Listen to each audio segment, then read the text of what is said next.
ML, which stands for Mobile Launcher.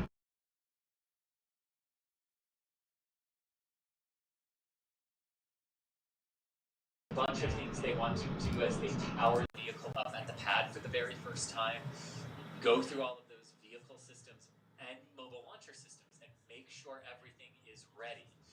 Make sure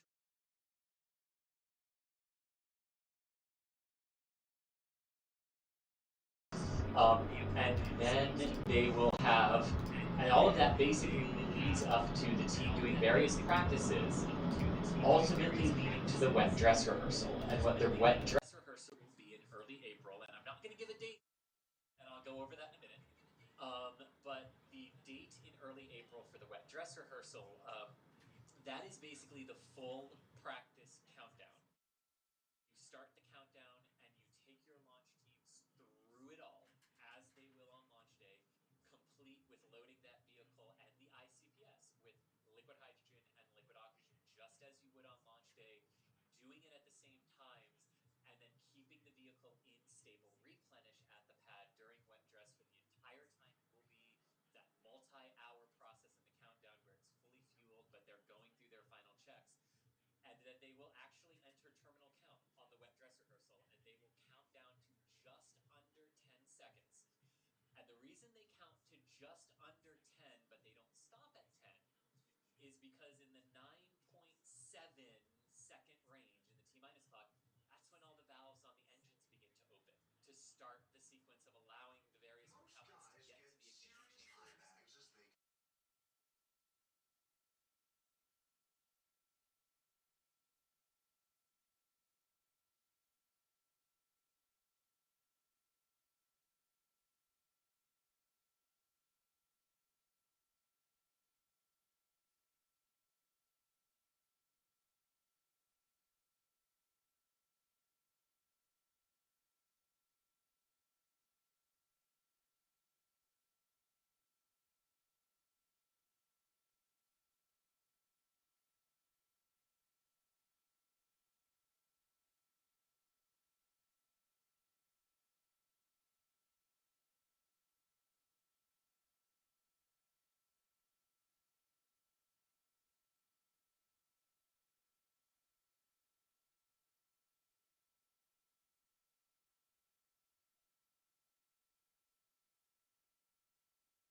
Well, the ESA and the NASA worm logo are on this vehicle. I like the fact that all three of them are on it. Yeah, that actually makes sense. And Yeah. we are certainly not going to go out there and put any pieces of tape over anybody's logos. I'll tell you that much. Let's No, we're not. see here. Look, I was just going to say it and let it go. You all didn't have to bring attention to it. Just poof, out to the internet. Um, Here's a great one. This is another great question. I'm going to hop to real quick. John Dupker asking, is this the same crawler that moved Saturn V and shuttle? How many crawlers are there? Yep. Thomas, you want to take that one? Yeah, there are two crawler transporters, and both of them were used for both the Apollo program, the shuttle program, and now Artemis. So, yep, same ones. They've been upgraded, and they have been changed over time in somewhat minor ways, but more or less they are the same vehicles. But here is the fun fact. Only one was modified to take a fully loaded SLS ML out to the launch pad. Yes. Yeah, so with the masses, with the mass of the ML just by itself, either of them can actually move an unloaded ML. So either of them can go back to the pad and get it once SLS launches, but only Crawler Transporter 2 was upgraded to carry the 15 million pound mass out to the pad. Gotcha. Is there any plans to change the other one, or literally this is the crawler Nope. that will be used for SLS? This is the crawler that will be used to bring it to the pad. Gotcha. The caveat I would mention, would say, is just that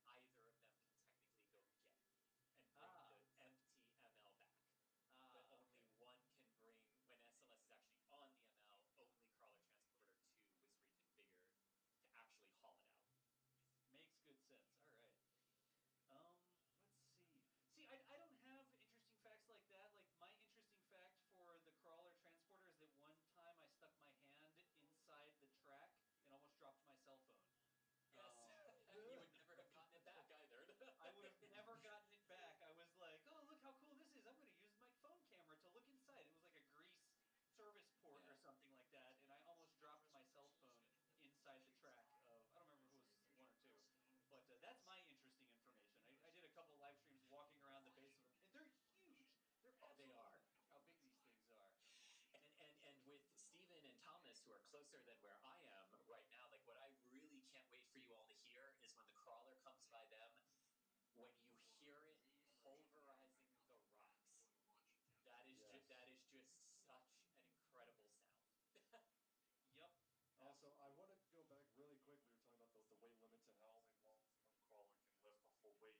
I believe, and Chris, just correct me if I'm wrong, but I'm 99% certain they have done trial runs with the mobile launcher plus some added weights in order to simulate the weight of the actual rocket. Right. So this is not the first time the crawler is lifting that weight. They have already tested that. Right. Exactly that. In fact, some of our streams, we have it making the runs down the crawlerway with the added weights on it to do the test. We actually have video of that somewhere in our immense database of spaceflight videos at this point. Yeah, we were streaming something else, and we were like, look, that's the crawler. Why does it have concrete on it? I remember that. Yep, and you know what I realized last night when we were looking at photographs going back through the ML, the mobile launcher's history? It was the day Starliner launched on OFT-1 in December 2019 that the ML went back into High Bay 3 in preparation for stacking. Hey, folks, I got another update. Nice, Thomas. What's up? We are getting reports from NASA Public Affairs that jacking has started, which means that the crawler transporter is now beginning to bear the weight of the mobile launcher and SLS. Excellent. Yes! And that, my friends, is a huge milestone. That means if it all goes to plan, and I want to keep saying if it all keeps to the timeline, because this is the first time they're doing this type of operation with SLS, so slight delays like this are totally expected. But that means if they're jacking it now, that means that they're lifting it up. That means we are within 30 minutes to an hour of first motion, historically. And yes, that jacking is one of the last steps, in fact, before first motion. So we are getting very close. Excellent. It does look like that NASA has adjusted their official no earlier time to 5:45 as well. So that kind of tracks with the beginning of jacking, maybe about 15 minutes or so before the possible first motion time at this point. So no earlier than 5:45 Eastern. There we go. Makes sense. All right. I want to cover this real quick because we haven't talked much about it, but where we are actually going to end up going here today, right?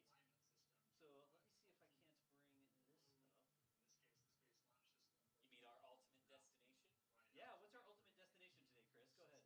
Our ultimate destination is Launch Complex 39B, which is 4.6 miles. As the crawler crawls down the crawlerway, it's 4.6 miles to Pad B, and it will take them about 11 hours from first motion to hard down at the pad. And that is because the crawlers do not go fast, and they really don't go fast when there is a fully loaded stack on top of it. And by fully loaded, what we mean by that is it has the rocket arm. There's some nomenclature stuff here too, some ways that NASA sort of talks about various events. So when we say the fully loaded thing for the crawler to take, basically we just mean the rocket is fully stacked on top of it. There's no liquid propellant in it or anything like that. It's only the solid propellant on the launch escape system and the solid rocket boosters. But full load in this case means the SLS is on it. So with a full load of SLS, this is not going to go fast. It's going to inch its way out of the vehicle assembly building and then stop, because what Philip has been told is the process is that they'll actually ease themselves out of the VAB, and once they're clear, they will swing the crew access arm away from the rocket and all the way back 275 degrees to its retract position, and then roll to the pad with the arm fully retracted. Or retracted in a way. So that's what we're going to see visually first,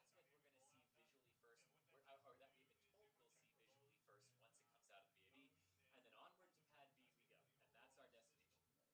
And I've got that up on the screen here. This is just literally Google Map view, a satellite view showing what's going on. Right now, SLS is down here in the VAB, and it is going to roll out of that second bay door, and it's going to go all the way up the crawler way here. It's going to get to a decision point where it can either turn left or it can turn right, or go straight, I guess. If it goes straight, that's going to be a problem because SpaceX has built a building in the way. We do not want the crawler to go straight there because it cannot reach Pad A. SpaceX horizontal building has been built right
First motion has arrived. The rocket is now moving out of the vehicle assembly building for the first time.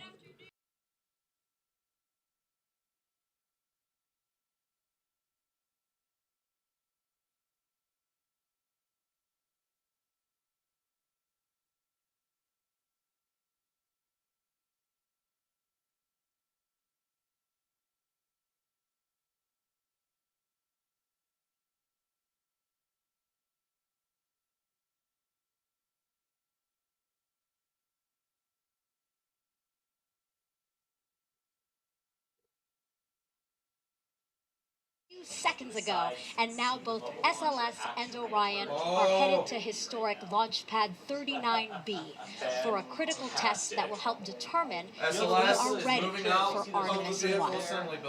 Artemis 1 is an uncrewed test flight of SLS, Orion, and the ground systems here at Kennedy. If all goes well, Orion will orbit the moon farther than any of the Apollo missions before. Artemis 2 will have astronauts on board when it orbits the moon. And then Artemis 3 and future missions will land the first woman and person of color on the moon's surface. The last time a person stepped foot on the moon was 50 years ago for Apollo 17.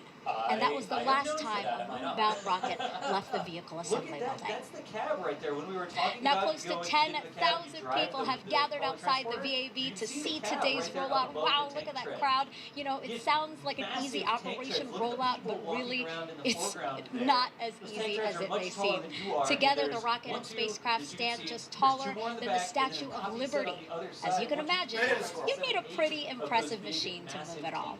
Well, take a look at your screen. We're going to show you what we call the crawler, because it will slowly and carefully crawl SLS and Orion the 4 miles to the launch pad. It's that piece of machinery you see on the bottom there carrying all of that. It's 4 miles to the launch pad. Estimated arrival at the pad is 4:30 a.m. tomorrow morning. So again, 11 hours from now. We are taking this slow and easy. $4 billion Whether you're here in later. person or with us virtually, we are so glad to have you here to celebrate this historic moment. Over the next hour, we will have Grammy Award-winning artist Eddie Vedder with a song that honors the Artemis missions. You will also hear from NASA's administrator. But first, I'm excited to introduce the University of Central Florida's Jammin' Knights to perform our national anthem. You want a car that can go high and fast, top speed, you know, that makes lots of horsepower. You want a car that has lots of torque, get off the line, and be going from 0 to, well, I guess the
Emotional than I thought.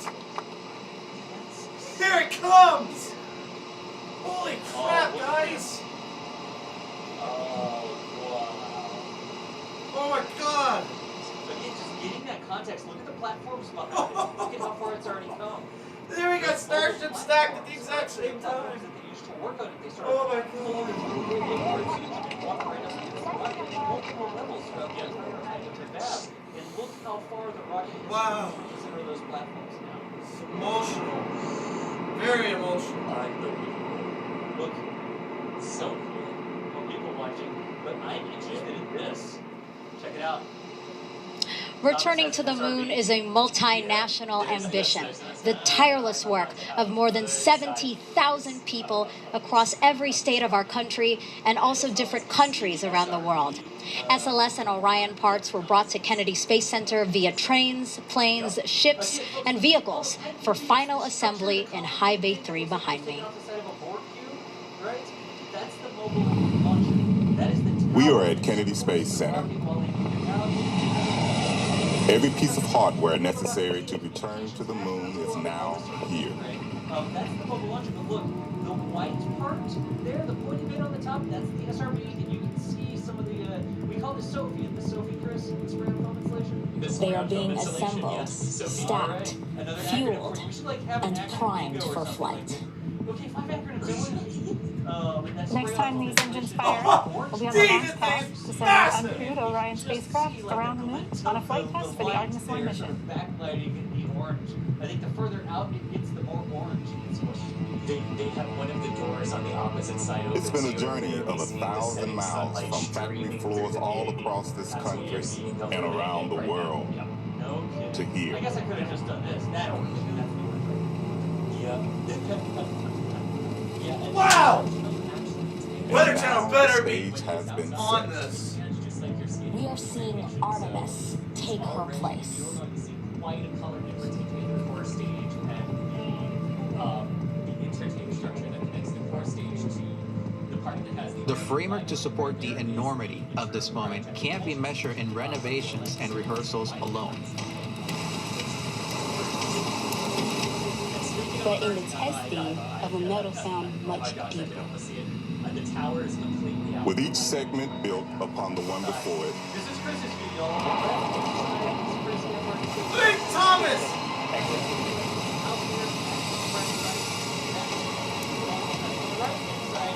the volume of anticipation can be seen rising. For in addition to certifying what a host of testing has already previewed, Holy crap! And liftoff. The dawn of Orion and a new era of American space exploration. Artemis will demonstrate a new path to the moon for this generation. Artemis 1. An uncrewed test flight will be a final proving of every system In every component. in the harshness of space. A mission that, when successful, will open the door for the moonwalkers and lunar experiments That so many have hoped and dreamed about. We are Holy crap! Woo! There you go. Okay, cool. I'll leave it there. 8 minutes into rollout, and as you can see, our crawler team is still focused, working really hard to get SLS and Orion out of the vehicle assembly building. You know, this is years in the making, this operation. John Giles here leading the way. He oversees our crawler team with NASA's Exploration Ground Systems Program, or EGS, here at Kennedy. Thank you so much for finding the time to talk with us, John. Very much welcome. And I just got word that the crawler has crossed the threshold of the VAB. How does that feel? I'm so excited. You should be excited. Inside, I am very excited. Awesome. That's great. Yeah, talk to me about where we are in the operation. You know, there was a little bit of a delay today. Can you walk us through some of that? So we have a little delays. There were some observers. We need many observers to watch us going out to make sure we don't hit anything. So, as you can see, all those platforms up there, sometimes it takes a while to get so Holy that shit! was a really bit, and then there was a big whole system of work that was in the way. That was moved. Then Holy we lifted crap! up to 18 inches over the mounts. And Now we're crawling. And now we're crawling. And I think it was about 5:47 p.m. when I was first moving. Let's turn around and take a look, because it is crawling. You can see that it's moved quite a bit. How do you feel knowing that you're a part of this team that's making this happen and we're returning to the moon soon? It's almost indescribable. I waited a decade for this,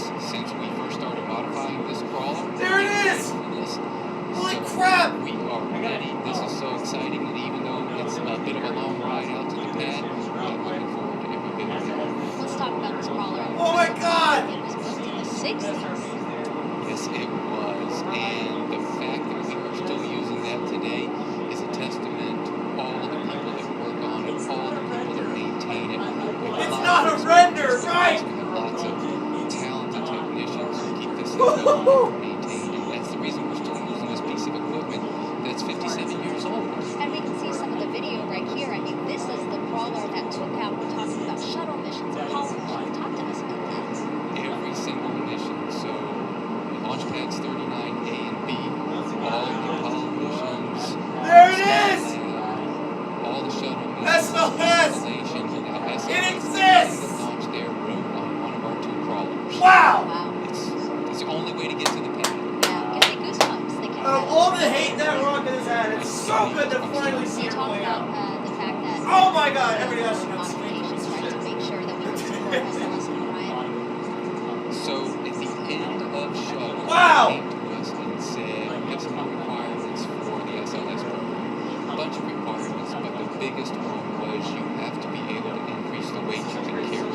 So the original design was for 12 million pounds, so we did a lot of modifications to the roller bearings, to the trucks, to the brakes, to the jacking, equalization, leveling cylinders, everything so we can now lift 18 million pounds. That is a lot of weight. It exists! Wow. And you guys did that. You made that happen. You know, I also read an interesting stat that the top Holy of the crawler crap! on the surface there is the size of a baseball diamond. That is unbelievable. And the fact that somebody who's driving something that size right now. So that comes from the bases on a Major League Baseball field are 90 feet apart. So the 4 locations where we intersect or where we mate with the mobile launcher are 90 feet apart. So that is an actual baseball injury, but the crawler is actually Starship is stacked at the same time as SLS. These two vehicles is Artemis. So we have hardware, ladies and gentlemen. Hardware. It doesn't stop fast. It doesn't move fast. You have to think way ahead when you make turns and everything. It's just we need a lot of people. Challenging, and a lot of people have many different jobs to make sure an operation like this goes according to plan. Can you talk to us about some other jobs? So other than the drivers, we have engineers that are monitoring all the systems in the control room. There it is! Technicians, electrical technicians, mechanical technicians, diesel technicians, mechanics. We have logistics personnel in case we need parts. We have lots of observers everywhere because the driver can't see everything as he's driving. So we need other people to follow us and walk with us and tell us we need to start turning here, we need to slow down there. So everybody's on headsets like we are, and they're all talking to each other. It's a huge undertaking. Absolutely. And that's why, you know, obviously it's going to take quite a bit to get to the launch pad. We're looking at an 11-hour journey by the time it finally reaches the launch pad. But now that you've explained it, I absolutely understand why it has to take quite a bit. Thank you so much, John. Very well. Good luck with the rest of the rollout. I can't wait to see it on the pad. Thank you. Now, the Artemis program is named after Artemis of Greek mythology.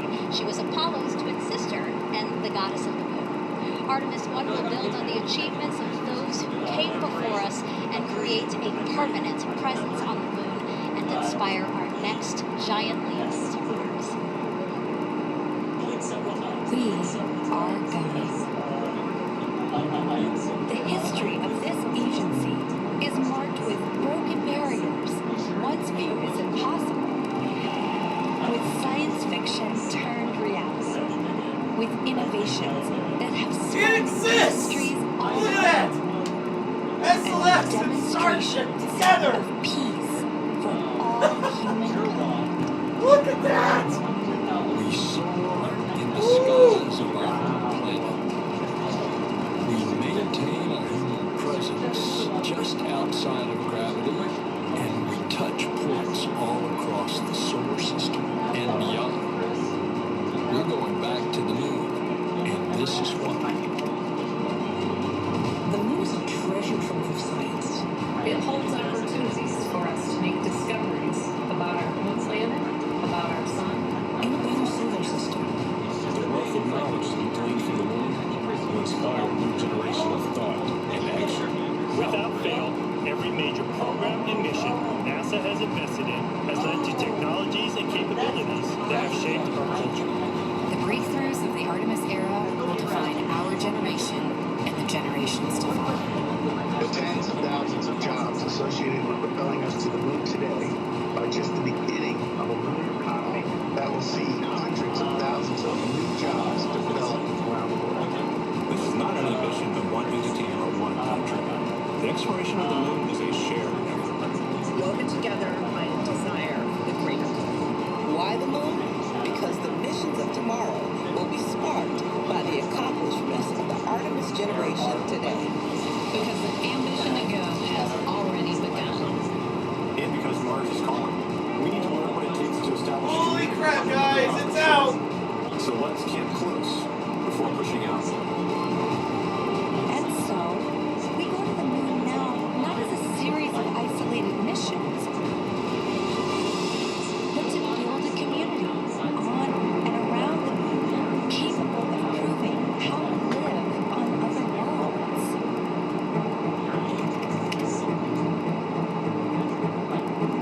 We'll use the lessons from more than 50 years of peaceful exploration to send a new generation to the lunar surface to stay. We will anchor our efforts on the lunar South Pole to establish the Artemis Base Camp, positioning us for long-term science and exploration of the lunar surface. We will prove what it takes to assemble a complex ship in deep space. We will come back to send galaxy and returning from distant space. We will learn how humans can survive and thrive in a partial gravity environment. With improved spacesuit designs, mobile habitats, and with reconnaissance robots, we reposition and relocate supplies. Resources we find on the planet, starting with finding water rights, purifying to drinkable water. We will establish fission power plants on the surface of the moon, capable of supporting growing community efforts. And we will expand the logistics supply chain to enable commercial and international partnerships. Resupply and refuel deep space outposts. None of this is simple or easy, but nothing in our history ever has been.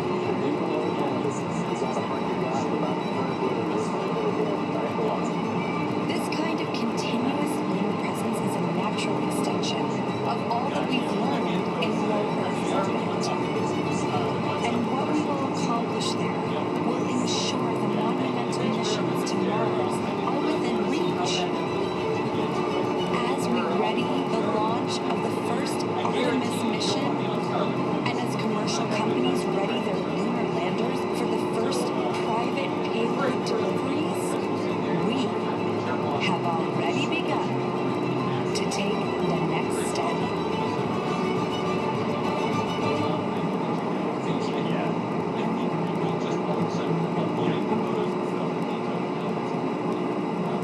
Everyone, take a look at your screen right now. That right there is SLS and Orion, and it is outside of the vehicle assembly building for the first time ever.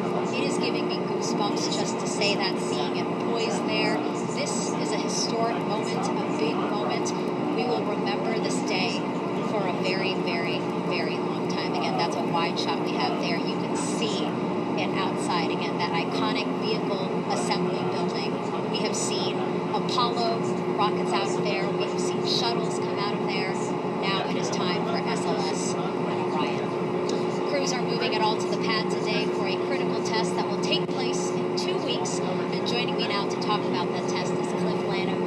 He is the Senior Vehicle Operations Manager, also with NASA's EGS at Kennedy. Cliff, what an exciting day. Oh, you can't imagine, Christy. We have been working really hard over the last 14 months to get to this point, and the team is beyond excited, ready to get out to the pad. There's 21 million pounds of hardware between the crawler, the motor launcher, and the Artemis heading out to the pad, so we're ready to go. This must mean so much to your team. I mean, you guys are in charge of really everything, right? Talk to me about what EGS is. Yeah, so EGS Exploration Ground System is one of the 3 sister programs that's responsible for getting us back to the moon. And from our standpoint, we are responsible for development of the pad, the mobile launcher, the crawler, and doing all the facilities and the ground support equipment that's responsible for supporting build-up and testing of the rocket. So we do that, but in addition to that, we're responsible for operations as far as assembly, test, and check out of the rocket. We also are responsible for launching the rocket, and then we're also responsible for recovery of the crew module out in the Pacific after splashdown. That's a lot. So this is the start of a lot that we are looking forward to. That's wonderful. And now the rocket is on its way to historic launch pad 39B. Yeah, a lot of rich history there. Oh, absolutely. 39B actually is where Apollo 10, the precursor for Apollo 11, the first moon landing started. We've done 3 Skylab launches from there, 51 shuttle launches, and also a Constellation test launch. So a lot of action has occurred out there at Pad 39B. Headed out there for a wet dress rehearsal. Can you tell people what that is? Absolutely. Wet dress rehearsal is a major test for us where we're actually going to load over 700,000 gallons of propellant, liquid hydrogen, liquid oxygen into both the first and second stages, so the SLS and the ICPS in this case. The team will run through a countdown. So they'll start about 8 hours prior to what's called T0, and they'll actually go through their procedures for a countdown. They'll get down below a minute, and they'll recycle that count to practice that as well, up to 10 minutes, and then they'll count back down to less than 10 seconds when they'll stop the test, and that'll be the end of the test, drain the vehicle, and evaluate the information and see how we did. Yeah, so you guys have to have a successful wet dress rehearsal, right, before we can announce a date for Artemis 1 launch? Correct. So what they'll do, they'll spend a week or 2 evaluating data. They'll know pretty soon during the test, hey, we're meeting our objectives. But it will take probably, 1 to 2 weeks before they'll be ready to say, hey, the test is fully successful and we're ready to start thinking about setting a launch date. Okay, so today is a big day because we are getting to that final test that hopefully soon we'll know that it was made. Absolutely. We're very excited about it. And again, this is the next big milestone for us, getting to the moon. Yeah. Well, good luck with everything. Good luck with the wet dress. Good luck with the rest of the rollout. And I'm excited. I hope you are too. I am too. Absolutely. Perfect. Thank you so much. I appreciate it. All right. We're now about 25 minutes into rollout. We're seeing more and more of the crawler, the launcher, SLS, and Ryan. Wow, look at that there. What a beautiful view. And I do want to talk a little bit about the global launcher there. That's that structure that you see that's holding up the rocket and the capsule. So the mobile launcher, or ML, is what fully assembled and processed SLS and Orion. The crawler is going to leave both the ML and the integrated rocket on the pad because the ML will supply SLS and Orion with things like power, communications, and fuel before launch. And then SLS will lift off from the ML. And when we fly crew on later Artemis missions, they will use a walkway called the Crew Access Arm on the mobile launcher to get into Orion. Now, like the crawler, there are a lot of people on the mobile launcher right now. There are about 65 people allowed to be on there during this operation, and they'll go on and off as needed.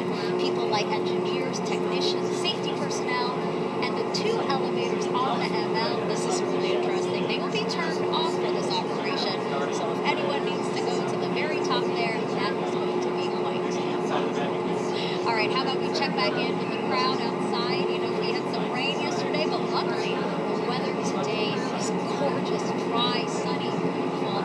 So many people excited to witness this historic rollout. Again, I'm told nearly 10,000 people are out here, many of them Kennedy Space Center employees with their family and friends. Right now they can see, again, all of SLS and Orion in its glory. It's just a beautiful sight. And for those out here today,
better analogy. Uh-oh. Well, good evening, Kennedy Space Center. Thank you all for joining us. Well, good evening, Kennedy Space Center.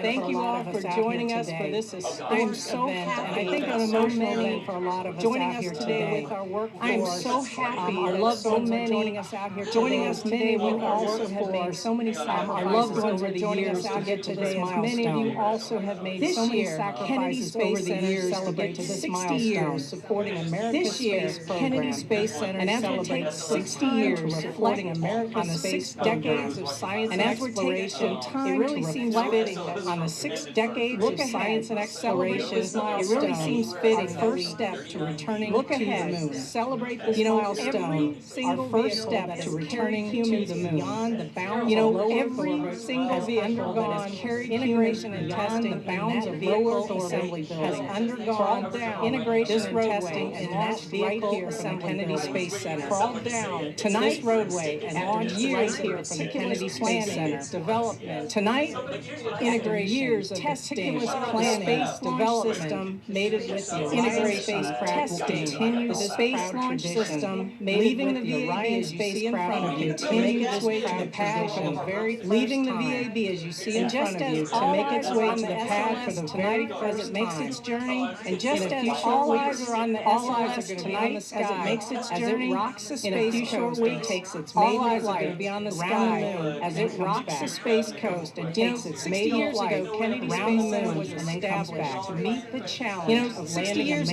man on the Space Center was established to meet the challenge of landing a man on the moon. We will see the first returning him safely, the first person of color through Artemis. We will see the first develop and implement the science necessary for a long-term human presence. Will develop and implement the science necessary for a long-term human presence in deep human missions to Mars. And we will utilize today's knowledge to prepare for future human missions to Mars. Paved the way before today we honor that legacy. And as we blaze a new trail for those who paved the way before a new chapter in our history, and as we blaze a new trail of this agency and contribute to a new chapter in our history, it's now my pleasure to introduce you tonight to someone who has served in public office. It's now my pleasure to introduce you tonight to someone who has served in public office, then as a U.S. Congressman, then as a state first in the state legislature. He was elected 3 times then as a U.S. Congressman, then as a state treasurer, and he was elected 3 times to the United States Senate and in 1986 he flew on the 24th flight of the space shuttle, and in 1986 he flew on the 24th flight of the space shuttle where he served as a payload specialist on STS-61 to the agency Space Shuttle Columbia are helping NASA to continue to advance to the frontiers of knowledge and exploration. Are helping NASA so please continue to advance and join in frontiers of knowledge and NASA Administrator Senator Bill Nelson. And join in welcoming our NASA Administrator Senator Bill Nelson. Ladies and gentlemen, the world's most powerful, ladies and gentlemen, rocket, the world's most powerful rocket ever, right here. And it's back to the moon and then on to Mars. And it's back to the moon and then on to Mars. Let's hear it for the musicians at the University of Central Florida. Let's hear it for the musicians at the University of Central Florida. I want to give a shout out to the more than 24 members. I want to give a shout out team to the more than 2 transporters of the crawler SLS team out to the launch. They are transporting SLS led by Bob Myers, who is at the wheel of the crawler. The team is led by Bob Myers, who is at the wheel of the crawler. That capture the spirit across the nation are sacred sites. One of those places capture the spirit of America's Space Center. And one of those places, these launch pads, remarkable individuals achieve at these launch pads, remarkable 60 individuals achieve an American pioneer propelled upwards 60 years ago. An American complex propelled upwards to the heavens. That from Legend Complex 14 is John Glenn. And that spacecraft, legendary explorer, Friendship 7 is John Glenn. Orbited that spacecraft 3 times. Friendship 7 And that was the Earth that America's space program went full throttle. And that was the day it gave way to the Apollo generation. That generation not only landed the first humans to the Apollo generation, that generation provided not only landed the first humans today on the moon, multi-billion-dollar satellite in its fuels. Today's it encouraged multi-billion-dollar satellite industry. Technology it encouraged young visionaries. The modern computing technology revolution. The modern and we are very privileged to have one of those Apollo astronauts. We are very privileged to have one of those Apollo astronauts. Apollo 10, General Tom Stafford. Apollo 10. Yeah, they're saying, Today, a new generation. Not the Apollo generation. Today, a new generation. The Artemis generation. Not the Apollo preparing to reach new frontiers. But it's the Artemis generation. This generation is preparing to reach new frontiers to the moon. And this generation, we will return astronauts to the first person of color on the surface. We will conduct groundbreaking, the first person of color on the surface. Artemis to conduct groundbreaking science. Humanity's NASA's Artemis program will pave the way to humanity's giant leap. There's no doubt. Future missions tomorrow. In a golden era. There's no doubt. Space exploration. We are in a golden era. Ingenuity. Space exploration. Discovery begins with ingenuity in space. The space launch system is the only rocket capable of sending humans into deep space. The only rocket it's the most powerful rocket in the world into deep space. And during liftoff, it's the most powerful rocket in the world. 8 million pounds of during liftoff, propelling the Orion spacecraft. Million pounds about 240,000 miles to the Orion spacecraft.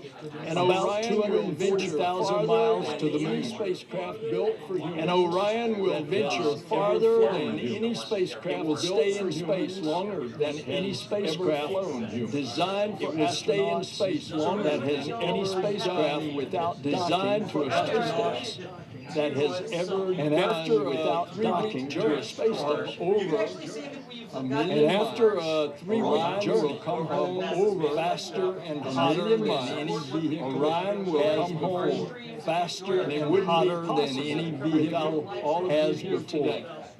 And it wouldn't be possible without all the NASA family. We are joined by thousands of members of the NASA family.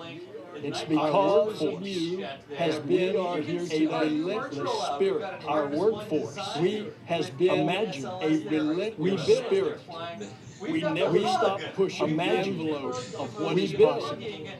We never stop pushing the envelope of what is possible. At NASA, I often say the impossible is made possible. At NASA, the Artemis 1 will demonstrate NASA's commitment to Artemis 1 will demonstrate NASA's humanity's presence on the moon and beyond. And capacity this to extend humanity's presence on the moon and beyond. Leadership in space. But this mission is not just strengthening America's small leadership in space. It's supporting America's it's strengthening America's small business. The might. It's supporting America's scientists, mathematicians. It's showing the might technicians of America's scientists. Artemis 1 is possible and technicians because of the contribution. Artemis 1 is possible states because the program is an economic engine for America. States. In 2019 the program is an economic engine for America.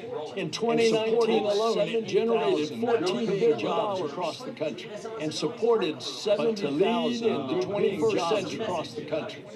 America must not lead in the 21st century. We must accomplish our goals together. America must not go alone. Artemis represents we must accomplish our goals participation from Artemis represents global ambitions and participation in space agency provides international partner service module.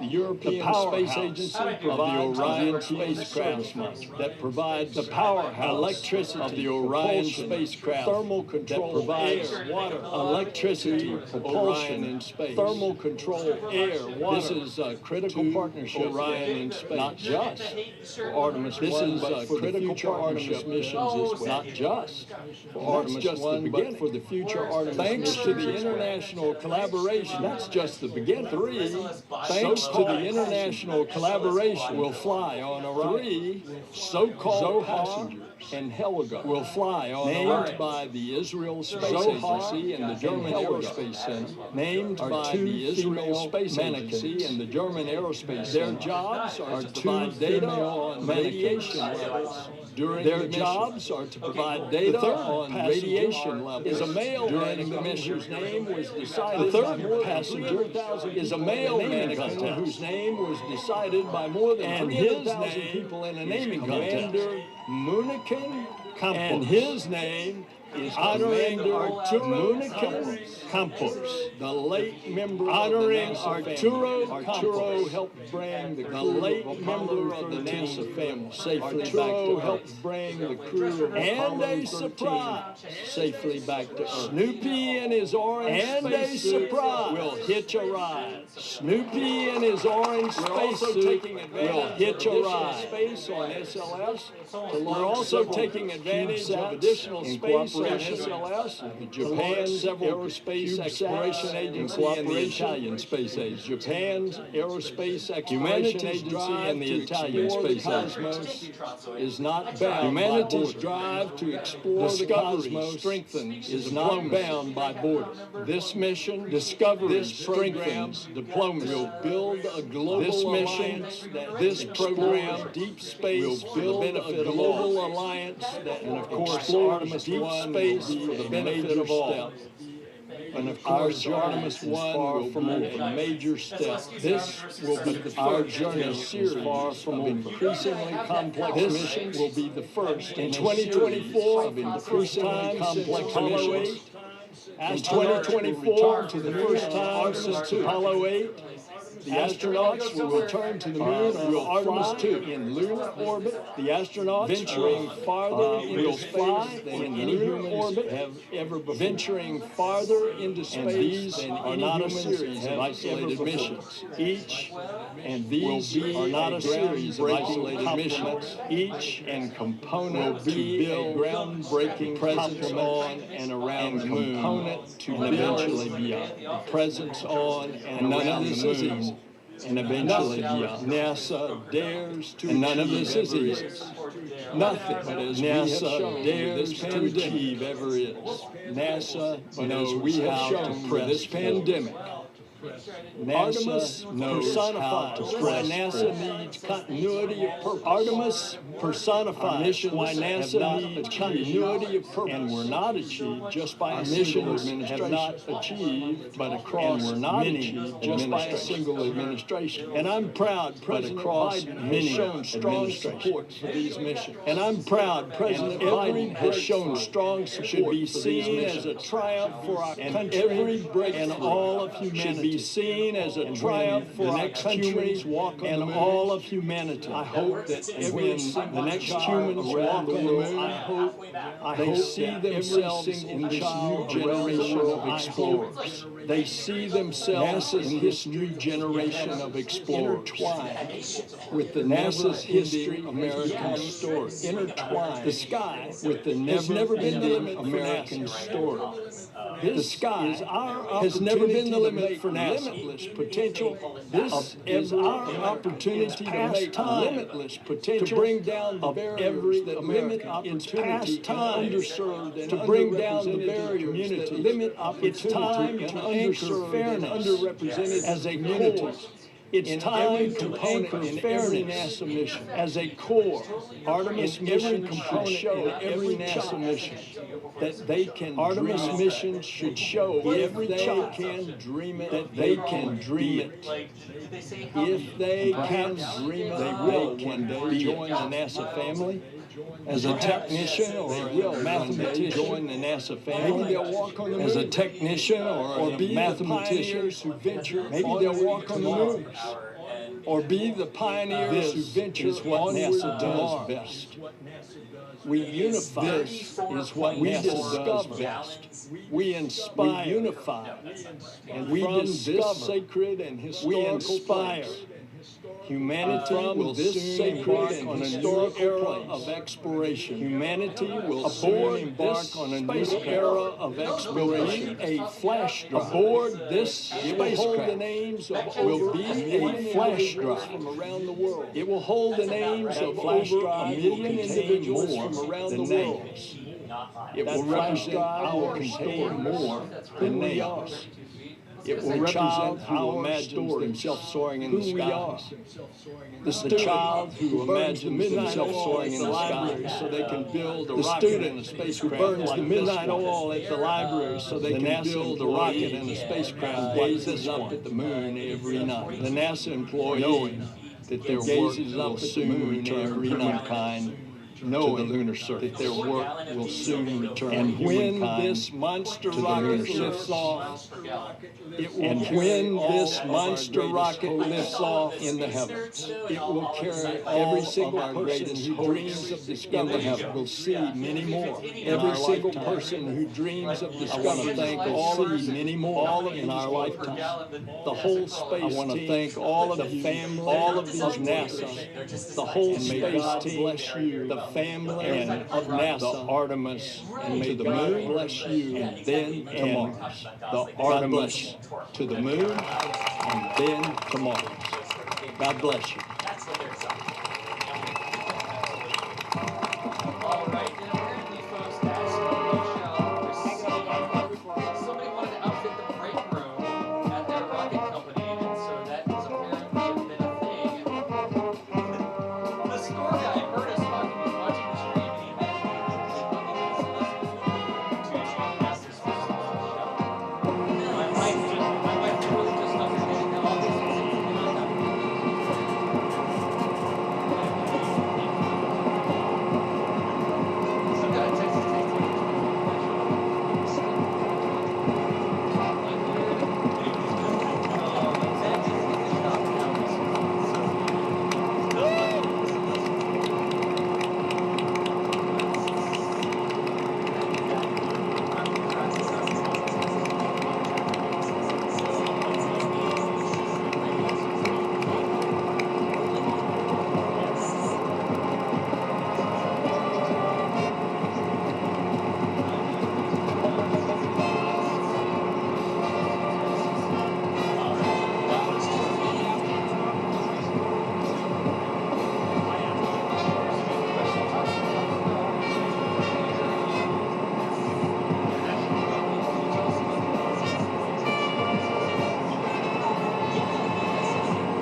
If you're just joining us, welcome to Kennedy Space Center in Florida, where everyone is celebrating. Take a look at them in that crowd.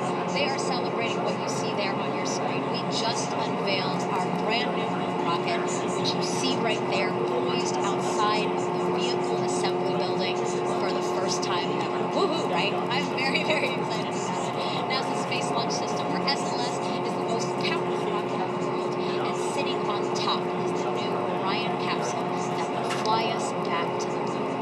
The last time a moon rocket rolled out of the VAB was in 1972, 50 years ago, for Apollo 17. Once Artemis 1 proves we are ready to put humans in Orion, this person right here may be one of those astronauts. Lucky you, Victor. Victor Glover, everyone, thank you for being here. How do you feel being here? Let's take a look right here. This rocket's almost out of view. It's going. That's what we came for. It's a great day. And you know, honestly, the most important thing that I can say is I'm just really happy for all the folks who worked hard to make this a reality, and I'm here to celebrate with them and also to celebrate them. It's a great day. When you found out that you were going to be here for a roll-up, were you like, yes? I was going to be here for a while, no matter what. I had to pay for my own ticket. But yeah, when I found out I get to do this, I was like, it's just a special place for me. I love Kennedy Space Center, and especially when there's a rocket out of the world. Yeah, just seeing the rocket here, does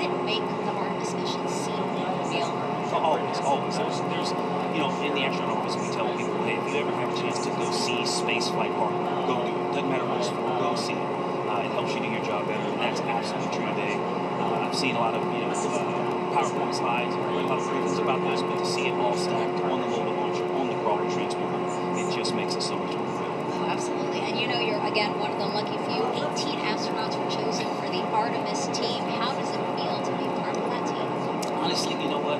I've talked to folks a lot about this today, and when we make that call for Artemis 2, when we tell the crew that you're go for translunar injection, we're saying, hey, everything is good, go to the moon. Whatever position I'm in, whether it's at home on my couch, whether I'm on the Houston side of that call, or if I'm in space on that side of the call, it doesn't matter. To be a little part of this and to get to help in any way is really, truly an honor. And so the whole Artemis team, really the entire astronaut force, it's all of us are honored to be able to help out and make this hardware and software a reality. So I'm excited for whoever gets to do it. And whatever part of that call I get to be on, I'm excited for the crew that actually gets to go. Yeah. When they go, I'll be excited. Excited? Are you also anxious? I mean, the moon is a lot farther than the ISS, and I know you've been to the ISS. And that's a good point. It's 1,000 times farther, right? The ISS orbits at 250 miles. The moon's 240,000 miles away. And so it's interesting. I like to say it's not just 1,000 times farther, but it's probably 1,000 times more complicated of a mission. So many more things have to go right. And it's also, when we add Artemis 3 and we're on the surface now, you have to get from the surface of the moon back to lunar orbit, which is like the equivalent of launching a low Earth orbit mission from Earth. So very complicated mission. And so we have a lot of work ahead of us. But we're going to get it done, and it'll be all starting with this one, with Artemis 1. What do you think of the fact everything that you just described seems, no pun intended, out of this world? And the fact that thousands of people from across the globe came together to make this today a reality, and that we're on the path to the moon, to Mars. How do you feel about that? That is a really big part of this. That's what's special. Someone asked me earlier, talking about being part of the Artemis team. They said, hey, how does it feel to watch your rocket? And I said, well, correction, this is our work. It's humanity's work. When those 4 RS-25s and those 2 solids light, I hope the whole world is watching. And I hope a lot of kids decide to study science and math because of it. And that's really what it's about, inspiring kids to go out and be their best selves. And so I am excited because this is a great step for humanity. We call things that humans come together to do, when we put aside our differences and we accomplish great things, we call them moonshots, but it's been a long time since we've actually made a moonshot, so our generation now has a chance to have our own actual moonshots. Yeah, hearing you talk about it just makes me so excited. Just your passion for this program and what's to come. Thank you so much for sharing that with me and the rest of everyone watching today. Thank you, Victor. My pleasure. It's great to be here. All right, perfect. And that's going to wrap up our live coverage of the first ever rollout of NASA's brand new moon rocket. We're an hour into this. We still have 10 more to go until the crawler reaches pad 39B. It will stay on the pad until the wet dress rehearsal the first week in April, and if all goes well, the launch team will set a date for Artemis 1. If you don't want to miss any part of this first Artemis mission, you can register to be a virtual guest. You'll receive important updates and special content straight to your inbox. You can sign up for that by scanning the QR code you see there on your screen. It will take you to this website, nasa.gov/virtual-guest, and it's easier just to write down. Again, nasa.gov/virtual-guest. And when Artemis 1 does take flight, we will, of course, have a live broadcast for you. It will start on NASA TV about 2 hours before liftoff. Let's end the show now with Grammy Award-winning artist Eddie Vedder and his new song titled Invincible, a nod to this moment. Getting here was not easy. It was the work of thousands of dreamers and doers across the globe. Thanks to their invincible spirit,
them. So there's no real need to static fire them.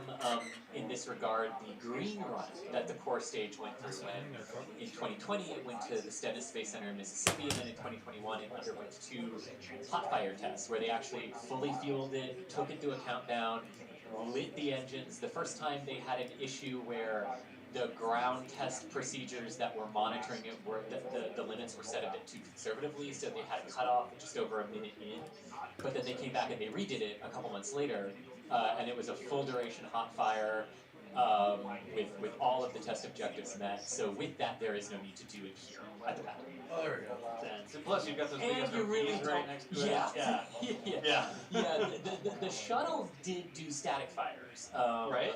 but only when the orbiters. But only when the orbiters were brand new and making their very first flight, and it wasn't just a static fire to see if the engines worked. It was a full-up test to see if the entirety of their main propulsion system worked. And the shuttles were weird because you could only do that at the launch pad. There was no separate place to take just an orbiter, hook it up to a tank on the ground, and fire it. So they had to do them at the pad. And then they did one more after Challenger to recertify the system for return to flight. But other than that, they did not seek to do them for the shuttle programs outside of that. Gotcha. And the Saturn V never static fired on the pads here either. All right, Greta, we're going outside. Sorry, there's some banter happening in the back channel about. We're going to get some more voices here on the stream in just a second, y'all. If y'all know Jack Beyer, he will be joining us here in just a little while to give his opinion of the big orange rocket. He better behave or I'll turn off his mic. Oh boy, Jack and I on the same stream. The excitement level is about to go through the roof. There you go. Let's see. Reading. I'm actually going through some more questions here. There's just so many good questions. Oh, somebody was calculating the fuel bill. At the current cost for diesel fuel, they were calculating how much it would cost to actually run the crawler from the VAB out to the rocket, to the launch pads. Nice. Thousands of dollars, it's true. But again, it's a big rocket. It needs to be moved out there. That's why that huge system exists. I don't know how many, like, Tesla battery packs would be required to power the crawler transporter from the VAB all the way out to the launch pad. I'm sure somebody could do the watt hour, kilowatt, megawatt hour, I don't even know, power consumption calculation, but I don't know that off the top of my head. Oh, Chris, there's another launch coming up here from the Cape, the Axiom private crew mission coming up. I was wondering when we were going to get this question, yes. Yeah. Is SLS going to be on the pad when that crew mission launches? If the dates hold, yes it will.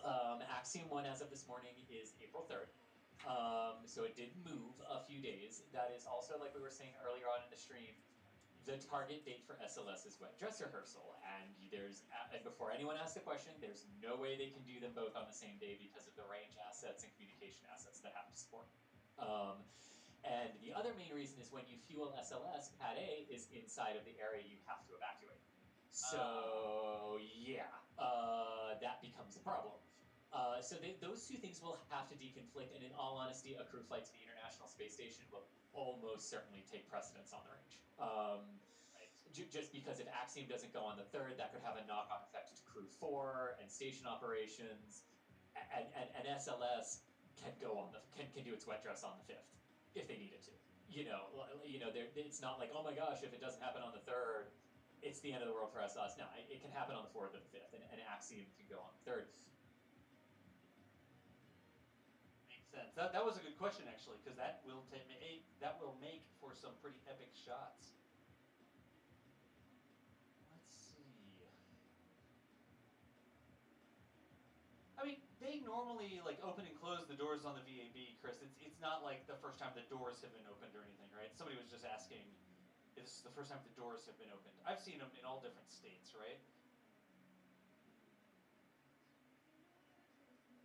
All right, we may have lost Chris there for just a I second. can take that if you want. The doors are open and closed pretty much all the time, even if they're not moving vehicles around. I mean, sometimes they literally have to be open for airflow reasons. Like, they're moving around all the time. Yeah, good deal. And still no motion on the treads there, huh? Not yet. Still waiting for the resumption of motion, if you will. The crew access arm does look fully retracted, so should be getting some motion here again shortly, but nothing just yet. I mean, we call it second motion. It's like second breakfast. Yeah, I think that works. We had first motion, now what We about did. There's a lot of little stops in between, but that's all completely normal, y'all. That's as expected with the NASA team. Again, first time they've rolled this full stack out to the pad with the crawler transporter here. Definitely makes sense to take it slow. You don't want, you want to make sure you get good data, make sure everything's working as it should. The rocket is actually balanced correctly, the arms are attached correctly, like all of the different things. Like Chris even said, the rocket has extra sensors on it even to get additional data about how things work, how things behave, the forces that are in play while they're actually rolling out here. So let's see here. This is all normal things, I guess is where I was going with that. Like squinting down at those tank treads. There's the tank treads. Then when we see them start to move.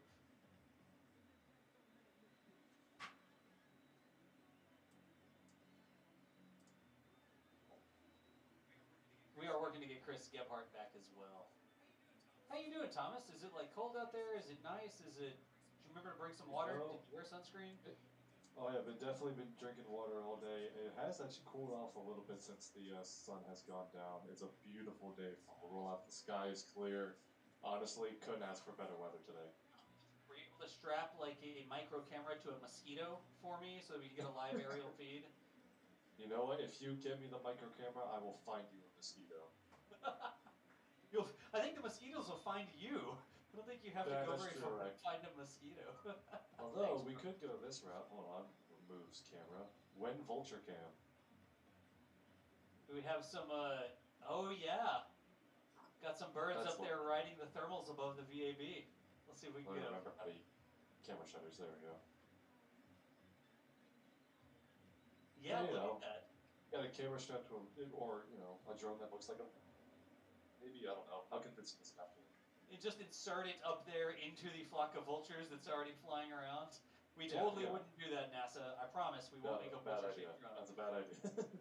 That's one of the interesting things about the VAB. It's got its own weather systems, not only outside like that. It causes some thermals and some different air patterns and things, but inside as well. Like when the weather's right, it can actually form clouds inside the VAB itself. Tell me that's not like an urban myth that I just heard on like a tour or something, right? That's a real thing. No, that is actually true. Okay, good. Because I've taken a couple tours, I've been on a couple NASA socials, and hopefully I'm not just remembering something that somebody was trolling me with. That's a real thing, and that goes into the conversation about when do they have doors open and things like that. Yep. Yeah. So maybe to get some airflow through it. They can actually open like one independent door halfway up to get air flowing through. Right, yeah. They don't have to open all the doors at once. There's a whole are very customizably operated. I don't know the right way to say that sentence. You got the idea. Yep. All right. Here's this question. Go ahead, Thomas. Sorry, just still keeping an eye on those treads. They're not moving yet. Okay. This is a good question I've seen come through a couple times, so I'm going to grab it here. What's the difference between an LC and an SLC? Ooh, good question. Well, physically, not much. It's purely a matter of where the launch pad is. NASA uses the LC designation for Launch Complex, and the Space Force side uses SLC for Space Launch Complex. Why? I have no idea, but it's the difference between a NASA launch pad and a Space Force launch pad, basically. Oh, Thomas, we got motion on the treads again. As a matter of fact, we do, don't we? So the crawler is once again rolling. All right, now's the time to put that store advert back in again because it has once again started to. No, I'm kidding. I totally won't do that. Why would I do that? That wouldn't make any sense.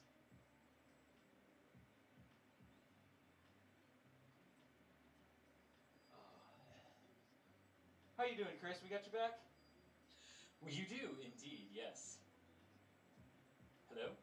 Yes, we got you. Yep, we got you, Chris. Okay, perfect. All right. How you doing, Chris? Wearing sunscreen, you got water and stuff. You all good? I've got my water. I've got my water, my little table, and my chair. I'm all good. Nice. Little table and the chair. And there's got to be somebody in chat like, oh my gosh, that guy is such an idiot. The sun's going down. He asked about sunscreen. Whatever, I can be a dad. Well, we've also, to be fair, we've also been out here since 10 a.m. Yeah. Should be bug spray maybe at this point. Like if you start to get attacked by Yeah. mosquitoes, please do not get carried off into the swamps. Which can happen based on the size of the gun. No, I'm kidding. More likely an alligator will carry you off than a mosquito. Yeah, pretty much. I'm here. The KSC security, as we call them. Yeah, we're both not near water right now. There's no eyes on the KSC security, is there? I am not near water, no. Okay. Some of the, sometimes, we're not kidding about that, by the way. Like, we do occasionally see alligators swimming around in the water right next to our cameras, and we joke that they're the KSC security. So, let's see. I'm just continuing to grab questions. Every now and then hopping through, answering a super chat, that sort of thing. How long, okay, we talked about Axiom 1. How long is SLS actually supposed to be on the pad? Like, what's the current schedule for it to be on the pad? I don't know if we were clear about that. Yeah, so the current schedule that they're talking about is about, at minimum, 3-ish weeks to get to wet dress rehearsal. After wet dress rehearsal is done, they will then have to drain the vehicle, disconnect everything from the pad, prepare for the rollback, and then actually come back. So it's not like they just come back the day after wet dress is done. Or anything. There's a process.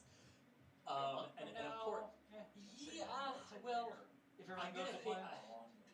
Yeah, I mean, look, with this being a first-time thing and having to share the range and range assets, and you do need the range when you do a wet dress rehearsal because you are filling that vehicle, and if something goes wrong, emergency services have to be on standby to respond. So, from a range perspective, it's very, very similar to a liftoff in terms of preparation. So, I'm purposely not going to give a dedicated answer to this. I'm just going to say the current timeline is 3 weeks to get to wet dress. If they hit that within 4 or 5 weeks, I would truly say that everyone should say, good, they did it on the timeline that they wanted to. Because first-time operations, things are always going to take longer, and now you're out at the pad, so when weather systems come through, you have to stop work. You can't just keep going like you could in the VAB, because VAB, you're indoors, you're protected, you're sheltered. Outside, workers are standing on gigantic steel structures, and even though you have a lightning protection system, you can't have workers out there when it's dangerous from a weather perspective. So, we'll have to follow it, but if they're doing wet dress 3, 4, 5 weeks from now, they're good. And we're probably still good for the June-ish window to lift off, or at least to target for the liftoff. All right. In here, you can really see the motion of the crawler. That's the MCC, the Mission Control Center, in the foreground, that building with all the little dishes on top. And you can sort of see, the crawler moving behind it there. So I swapped over to here because you can, like, this is the first time it's really been obvious that it's sort of moving there from one of these wider shots. And it continues to come right at Thomas. It's going to get closer and closer to Thomas here and pass over on the right-hand side. So those are the windows. In the lower left-hand corner of your screen, you can actually see all the windows of the MCC where, I guess, does anybody turn around and watch them launch out those windows? Because all the monitors are facing the other way in that building. I am sure everyone turns around to look at it at this point. Yeah. There we go. Thanks, Thomas. See, Thomas actually put all the, did an earthquake. Did all of the windows of the MCC there, so you can see it sort of driving out there past. Let's see here. Since we looked up the information on the crawlerway, Chris, do they have to replace the rocks in the crawlerway every now and then, or what? They do replace every now and then as they get pulverized, yes. As they get pulverized, okay. So they just bring in more? Do they, like, bring them from somewhere else? Do they still get them from, they have a They can bring them in when they need to do that. Otherwise, they just sort of rake them and reposition them so that there's a fresh batch on top for the crawler to come over. Gotcha. Okay. All right. Continuing to grab some questions here. If you got questions for us, tons of you are tagging us in chat. Did I say MCC is the LCC? What's the right name of the building, Chris? LCC, Launch It's Control LCC. It's the Launch Control Center, not the Mission Control Center. Thank you for the correction Yes. on that. Somebody in chat actually corrected me. I appreciate that. I do tend to talk fast, and every now and then one incorrect will slip out. No script again. So here's another question about the crawlerway. Was the crawlerway upgraded for the additional weight, or just the crawlers? Like, what you were talking about? What they did? They like completely removed the rocks and replaced it, or what? Yeah, so in a lot of these places, they took they completely removed the top layer so they could refurbish and inspect the underlying area of the crawlerway, because the crawlerway was built off of because this place was swampland when NASA got here in the 60s. So all of this had to be filled. They didn't just look at the map and go, oh look, 2 straight lines that we don't have to build. There was a lot of filling that had to take place. And in order to support the weight of 15 million pounds rolling over you, you have to have one heck of a foundation support. Yep. Under that. So that's what they scraped back so that they could look at it, they could inspect it, they could refurbish it when they needed to, and then put the top layer back over. Makes sense. All right. Because we mentioned that they did some things to upgrade it, but we didn't talk too much about it. So someone was asking that. Hurricane season. You're from Florida. Yes. How do big buildings like the VAB and things like the mobile launcher and the rocket, how do those weather hurricanes? They're massive. They are. So the ML would not be left outside if there was a hurricane coming. And to be fair, the only time the ML is outside is when SLS is on it, and it'll be at the launch pad. So if they ever needed to, if there ever was, they got out there and then a storm formed, or the track for the storm, made it very clear, like, okay, it is going to impact the Kennedy Space Center. There are a few things that happen. One is you look at the strength of the storm and the predicted strength of what it's going to do at Kennedy, and then you basically have different parameters where it's like, oh, if it's a very weak tropical storm that barely got a name, just leave it out there. It's going to be fine. Nothing bad's going to happen to it. But if it's a huge storm with big winds and things like that, they would pull SLS back from the pad, bring it back for safe haven in the vehicle assembly building. And if the mobile launcher weren't out there for an Artemis mission, it would be in the vehicle assembly building anyway. So that's how the ML would write it out and how SLS would write out a hurricane. In terms of the vehicle assembly building, it is built to withstand a Category 3 hurricane. It was significantly damaged to the exterior, not the interior, but the exterior was significantly damaged by Charlie, Francis, and Jean, which hit within a 7-week back-to-back period in 2007. Oh no, 2004. And the VAB was damaged on the outside, but they repaired it. So yeah, some of the buildings here are not built to withstand Category 5 hurricanes because that wasn't the building code when they were created. So some can withstand Cat 3, some can withstand, the newer ones are built to withstand Category 5 storms. So the honest answer is they would roll the vehicle back, or if it was in there, that's where it would ride it out, and then we would have to really hope that the storm is not powerful enough to really do damage to the vehicle assembly building. That's what we would have to hope for. Makes sense. And to be fair, that's what everyone who lives in the path of a landfalling hurricane eventually gets to, because you're just like, if I can't leave, all I've got to do is hope that the building I'm in makes it, right? And that's kind of where you're at certain category levels of hurricanes, yeah. If I'm not mistaken, doesn't the VAB have, I don't know if blowout panel is the correct terminology, but parts of the VAB that are designed to relieve pressure? Like, literally, the panel comes off and relieves the pressure differential inside and outside the building, because that's a big thing that can cause damage to massive structures, right? Yes, indeed. Yes, indeed. And that's what we saw in 4, was some of the panels coming off. Yep, absolutely. All right. See if I can get a couple of super chats here. Robert Blask, thank you for being a Pad Rat member. We talked a little bit about the membership program, but the membership program gets you access to some different things. Sometimes it's early access to videos before they're released to the public, or behind the scenes stuff that nobody else really sees. Certain levels you get access to our Discord server if you want to chat, share things with other space-minded people. There's a couple different things you get, but across the board, every level of membership helps support what we're doing, and we absolutely, positively appreciate it. Here is one from WI Bash 2067. Thank you for a great live stream. I can finally feel what Apollo era excitement looked like. I love Starship, but admit SLS rollout is something special. WI, thank you so much for stopping through, and thanks for the kind words as well. I hope that y'all understand we're excited about this. We're not here reading off a script. We're telling you like it is, and we are very excited to see these sorts of things. I mean, listen to Chris when he talks. You think he's faking it? Come on. Okay, now I want to do something real quick though. If it's on my camera, yes. It is, yes. Go ahead. Which it is. Cool. So But let's I need take the a shot tour. back. I need the shot back in a minute, so you're gonna have to go back to this shot in a minute, okay? I will give it to you. Yes. Thank you. Zoom with Okay, Chris. so you can so you can see the environmental controls and stuff up there for Orion and the European Service Module. That's the top arm. And then you can see some of the fueling and electrical lines for the interim cryogenic propulsion stage provided by ULA. That is just a modified Delta IV upper stage, is what that is.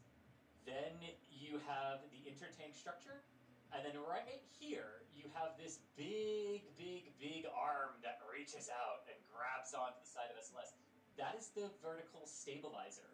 So that is what will remain attached until roughly 0.2 seconds prior to liftoff, when the triggering systems will cause that to fall away from the vehicle, because that's what actually is going to hold it into place for wind loads and to keep it steady and vertical for wind. There is no other part of that vehicle that is bolted to the launch pad, except for that on launch day.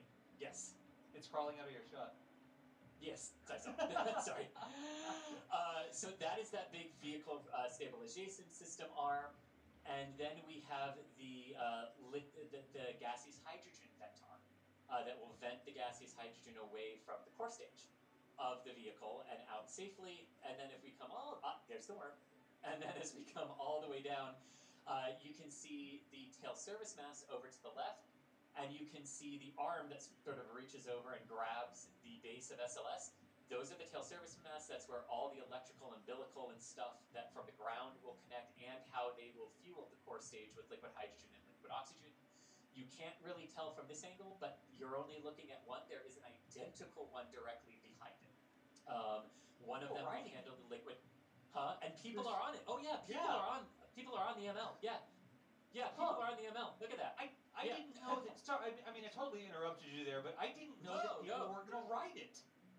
Yeah. Oh, there are people on the tower and on the mobile launcher base, and they will crawl and they will climb up and off of the crawler as it goes. They're the spotters and the people who are telling you that everything is still good as you are rolling out to the pad.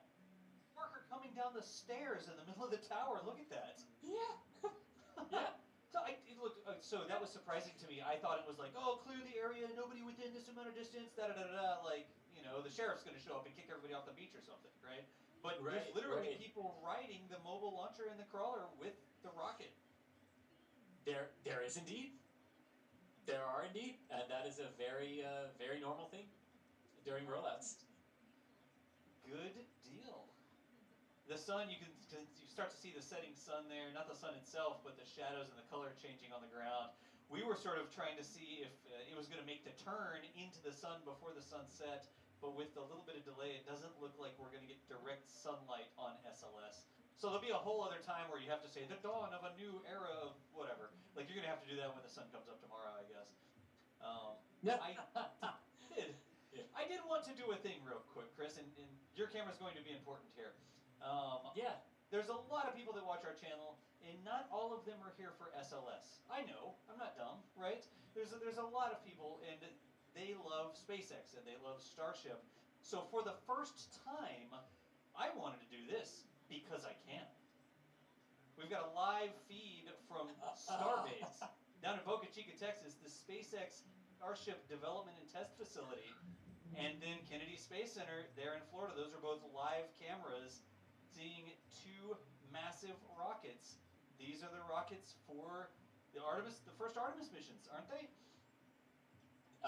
Well, yes, because this is one of those things. SLS and Starship are inextricably linked with one another. SLS, which you see on the right-hand side of your screen, is the crew launch vehicle for the return to the lunar program and for the Artemis program. And Starship, which you see on your left, is the lunar lander at this point for the first Artemis return to the moon mission with humans, and they are inextricably linked with one another. Yep. And to be very clear there, neither one of these are the actual rocket that is going to fly, but it's the rocket design. It's the system. I mean, you see the massive Mechazilla tower that SpaceX has built there. That's the tower that's going to stack rockets there, right? We see the big mobile launcher here. That's the tower that's going to be used, even though the rockets themselves may be different. Do we know? You know something? I just said something, and I realized that's not exactly right. Starship for Artemis, Boca or the Cape? Question mark. Oh, they would launch from Florida. Yeah. Almost certainly. I just said that, and I was like, wait a second, though. For Artemis, I wonder, because we've been doing like flyovers. We actually put Steve and Julia in a helicopter, and they fly over the Starship development That is area cool as down fuck. there at the Cape, and we've been keeping Starship track stacked and throughout the year on a SLS. weekly basis, showing Let's the stop production, the things that are happening there to prepare for that. But I said, that's the tower, and then I was like, wait a second, DOS. Maybe that's not actually the tower for the actual Artemis program. What's out of Any frame? way you slice it, that is a cool shot there. Again, on the right-hand side, NASA's big moon rocket, the Space Launch System. On the left-hand side, SpaceX massive reusable launch system, Starship and the Super Heavy. Both of them well on their way in the development process here. And quite frankly, whatever you think about both of them, I want to see them both fly. I want to see both of these things take off. It would be exciting. It would be a sight to see. I would love to see that happen. Y'all agree? We may have lost Chris. He's not allowed to agree. Yeah, Chris, we may have lost. We got some choppy network audio from you there. We'll have to give that a second to stabilize. That is so cool.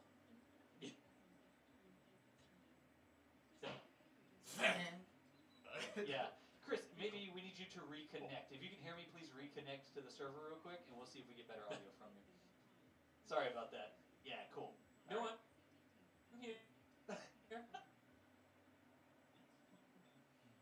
I think that was still playing. Like, that was playing out his audio from long before, actually.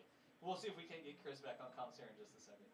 Anyways, folks, both of these things I think are very cool. Of course, we've got 24/7 cameras watching the Starship development out there at Boca Chica. You can watch our stream Starbase Live here on the NASA Spaceflight channel.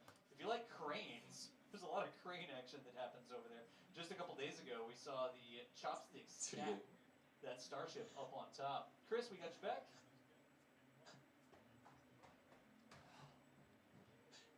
Still pretty choppy, it sounds like. I wonder what happened that caused the photographers to upload pictures again. You can hear me.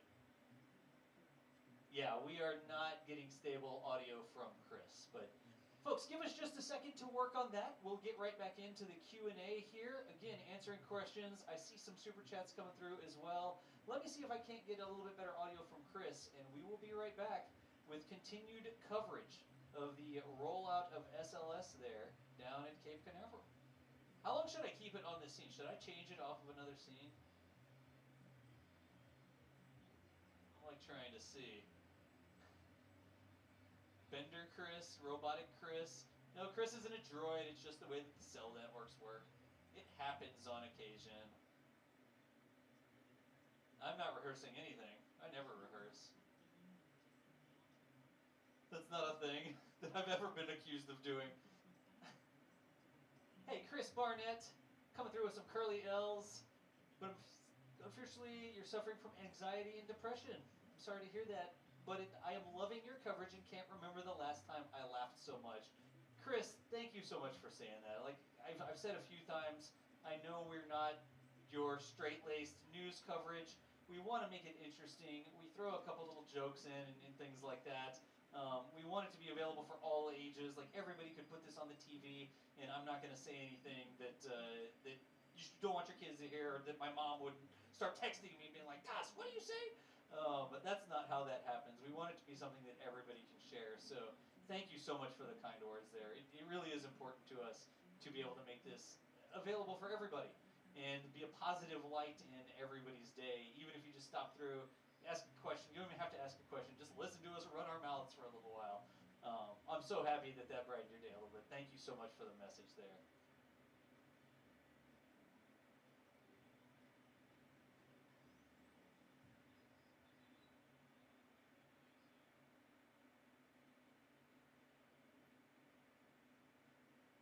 Let me see real quick if I can't get Chris back.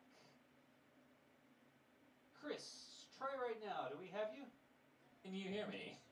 Yes, I can hear you now. Woo! Okay, welcome back.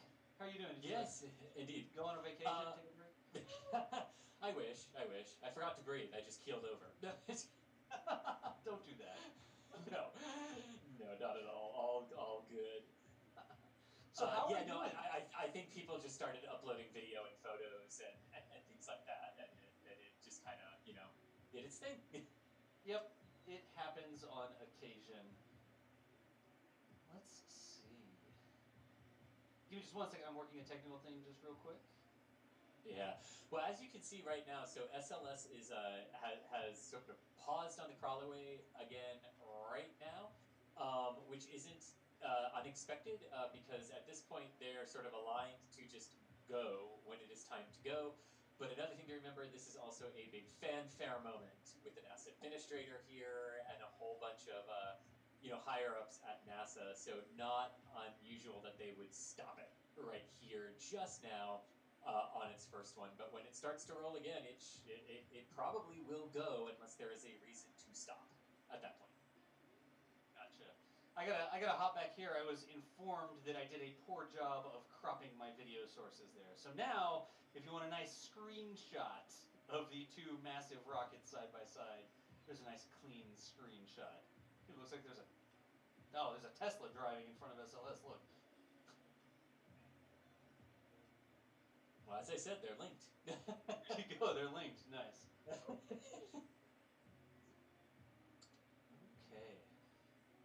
How are we doing on time? 7:21. Again, folks, we're going to be here for quite some time. SLS continuing its rollout. It's getting even closer to, as I say, it's getting even closer to Thomas's camera. Yes, here. Look at how close it is to Thomas's camera now. Getting closer and closer. Are they closing the door behind it? They are. Yeah, the VAB doors are closing. Yeah. It is. Look at that shot from Thomas there. They open that massive door. It's like a big garage door, right? It sort of folds up into itself. Yep. And they open that up so SLS could come out, and they're putting it right back down again. And then look at the iconic shot with the outline of the person there. You see the person? Oh, right there. Yes. Yeah.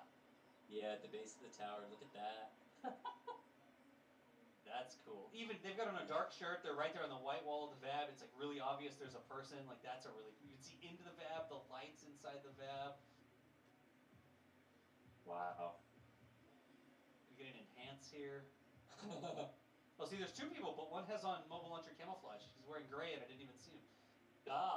Mobile launcher camouflage. I like that. Shouldn't wear gray when you're standing on the mobile launcher. That's good. I like that. All right. Still, you know something? It actually looks like some of the folks are sort of thinning out. The parking lot looks a little bit thinner there. Does it, Chris? It does. Yeah. A lot of the Pause a lot of again. the workers who brought So family this is the and second things like that. stoppage of the crawler transporter since the rollout began. We were told by NASA officials before the rollout started that the So like a lot of families with rollout would be pausing a couple of times. First, to allow the crew access arm to retract away from the Orion spacecraft, which is now completed. And after that, there was another stop plan to do some dynamic loads tests on the entire mobile launch platform, launch tower, and space launch system stack, the entire stack that you're seeing in this view, to use some instrumentation on board the rocket and the mobile launch platform to see how that stack and structure responds when the crawler comes to a halt. And it does look like that crawler is now moving again, heading eastbound along the crawlerway out toward launch pad 39B. The rollout is resumed at one more time, and the crawler now in motion heading toward the launch pad for the space launch system for the Artemis 1 mission. Like they use the same materials, or they just stretch it to make SLS, commonality there? That's a good question. It is a good question. The basic answer is that the welding, the way they do the welds of the various sections to form the tanks change significantly from how they did it in Shuttle to SLS, but that was a lot of just, hey, like, technology has advanced in 40 years. Like, we'll utilize that. In Shuttle, there was only one liquid oxygen feed line coming down the side of the tank. And is it good to zoom in on my view? Yes, you're on Thomas's right now. So go ahead. Let me zoom in on mine to show you that liquid oxygen feed line, because you can see one of them here. So there's a liquid oxygen feed line that comes down. Basically, it starts right there. If we're on, are we on my camera? We are now. There we go. Okay. So if you see to the left-hand side, you see that little gray bump that comes out, and then it's kind of hard to see here, but there is a line, a feed line that goes all the way down to the base there, and then goes back into the core stage. And on the other side of SLS, there is a second one.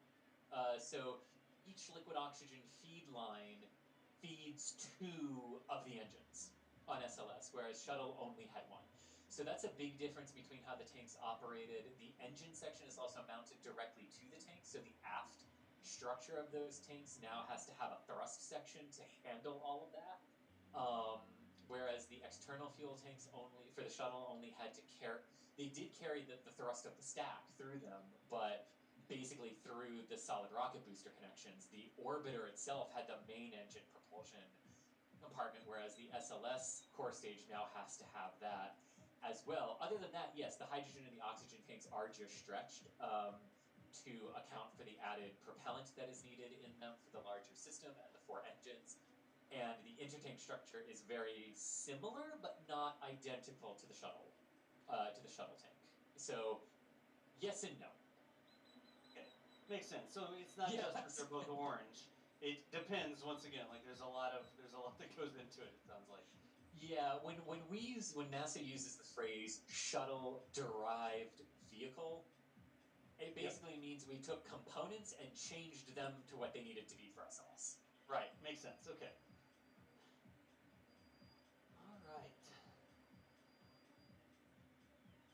All right. But we are rolling again because she's moving in my frame. So Yep. You have to move on occasion. Yeah. This is a good question. The interstage, right? That has a different color foam you were talking about? Yes. Does that have fuel in it? And why does it need foam if it doesn't have fuel in it? So portions of the ICPS sit inside of it, and it is a cryogenic vehicle and a cryogenic stage. So foam will help keep the cryogenic conditions in that particular case. Gotcha. So even though it's not a fuel tank right on the other side of it, inside of that adapter or whatever you want to call it, there is another vehicle that has cryogenic fuel. Yes, and to prevent ice from building up on the outside of the interstage, they coat it in the same foam as the core stage because it's the foam prevents the ice buildup on the outside of it. Makes sense. Yeah. Now, SLS doesn't really have to worry about ice, but it's still, if you can prevent it, it's still good, and it does do thermal insulation as well. Right, makes sense. Okay, again, folks, I'm jumping over. Sometimes I read a super chat question, sometimes I read a regular question, sometimes I literally just look at chat and pull something directly out of chat. So across the board, I'm trying to get to as many of these things as we can. Divine East, here's a super chat from Divine East saying, I watch your stream because you're not a straight-laced space news stream and all the geek humor. Thanks, guys. Divine East. Love it. Yeah. Thanks for the kind words there. There's all sorts of different content, all sorts of different ways to cover this and share this with the world. We're glad that our brand resonates with you. All right. David Brock was a regular member coming through there as well. There's no way I can get to all of them. Sean Lynch, thank you for the support. Carol Hall as well. Here's a question, and Chris, I'm going to lean on you. Yeah. No pun intended for this one. Oh, God. At some point, wasn't there an issue with the launch tower leaning? And is this tower, did they fix it? What's going on with that? Yes, this is the tower. There was a lean to it as they were reconfiguring it from its role. And oh man, if Thomas is listening, he's gonna love this. Ares 1X and the Ares 1 program, although it never launched an Ares mission. But it was originally intended for the Ares 1 rocket, reconfigured for SLS. There was a lead to it. At one point, that was corrected as various things were being added, because one of the things that's very interesting about this tower, right, as you keep adding things to it, its weight and center of mass properties start to change. They noticed a little lean, they fixed it, we're good, there's no problem. Gotcha. All right, so a good question. I do remember. I need to stop. I don't know if I can get. Do not switch to my camera yet. I don't know if I can get it. But Wait, stand by. All right, go. I can't get it. The full moon is rising to the east as SLS is on its way out to the launch pad. Can you see it, but you just can't get the rocket at the same I time? can see it, but I can't get the rocket in the same frame. But there it is. The moon is rising over the Kennedy Space Center here as our new moon rocket exits the vehicle assembly building to head to the pad. Right? Like but we can do side by side. Yeah, that's a thing. So look at that. That's the multifunction display and the flagpole there in the background. Yes. C-39A back there as well. And there is the moon. And one of the parts of the system that will be our ride to it. How's that? Indeed. Indeed. Sorry, I was remiss to point that out. I mean, the full moon is rising as a moon rocket goes out to the pad. I mean, come on. There we go. Yeah, Thomas backed off a little bit. Now we've got the moon rocket and the moon. There we go. Chris, can you zoom in a little bit? Like, keep the countdown on? Yeah. Like, Yeah, frame the totally. moon. Let's see what we can do here. There's got to be like a screenshot-worthy framing we can do. How about that, where you got the Artemis logo, the flag, and the moon? Back off. Oh, yeah. That looks good. Yes. Oh, the helicopter just went And in front of the moon. you got a lunar transit with a helicopter live on stream. Now, you can't plan that most of the time. Somebody screenshot that. That was cool. Yeah. Also, there's a rocket, but perfect timing, Chris. Well done. Yes, I thought so too. That was awesome. my but gosh. I mean, what a shot! What a shot that is. Please, somebody go get that screenshot and tweet it at us. Somebody, please go find that. That was perfect timing. It was right in the middle of the moon too. It's like somebody gave you the flight path of the helicopter. I wish, but no.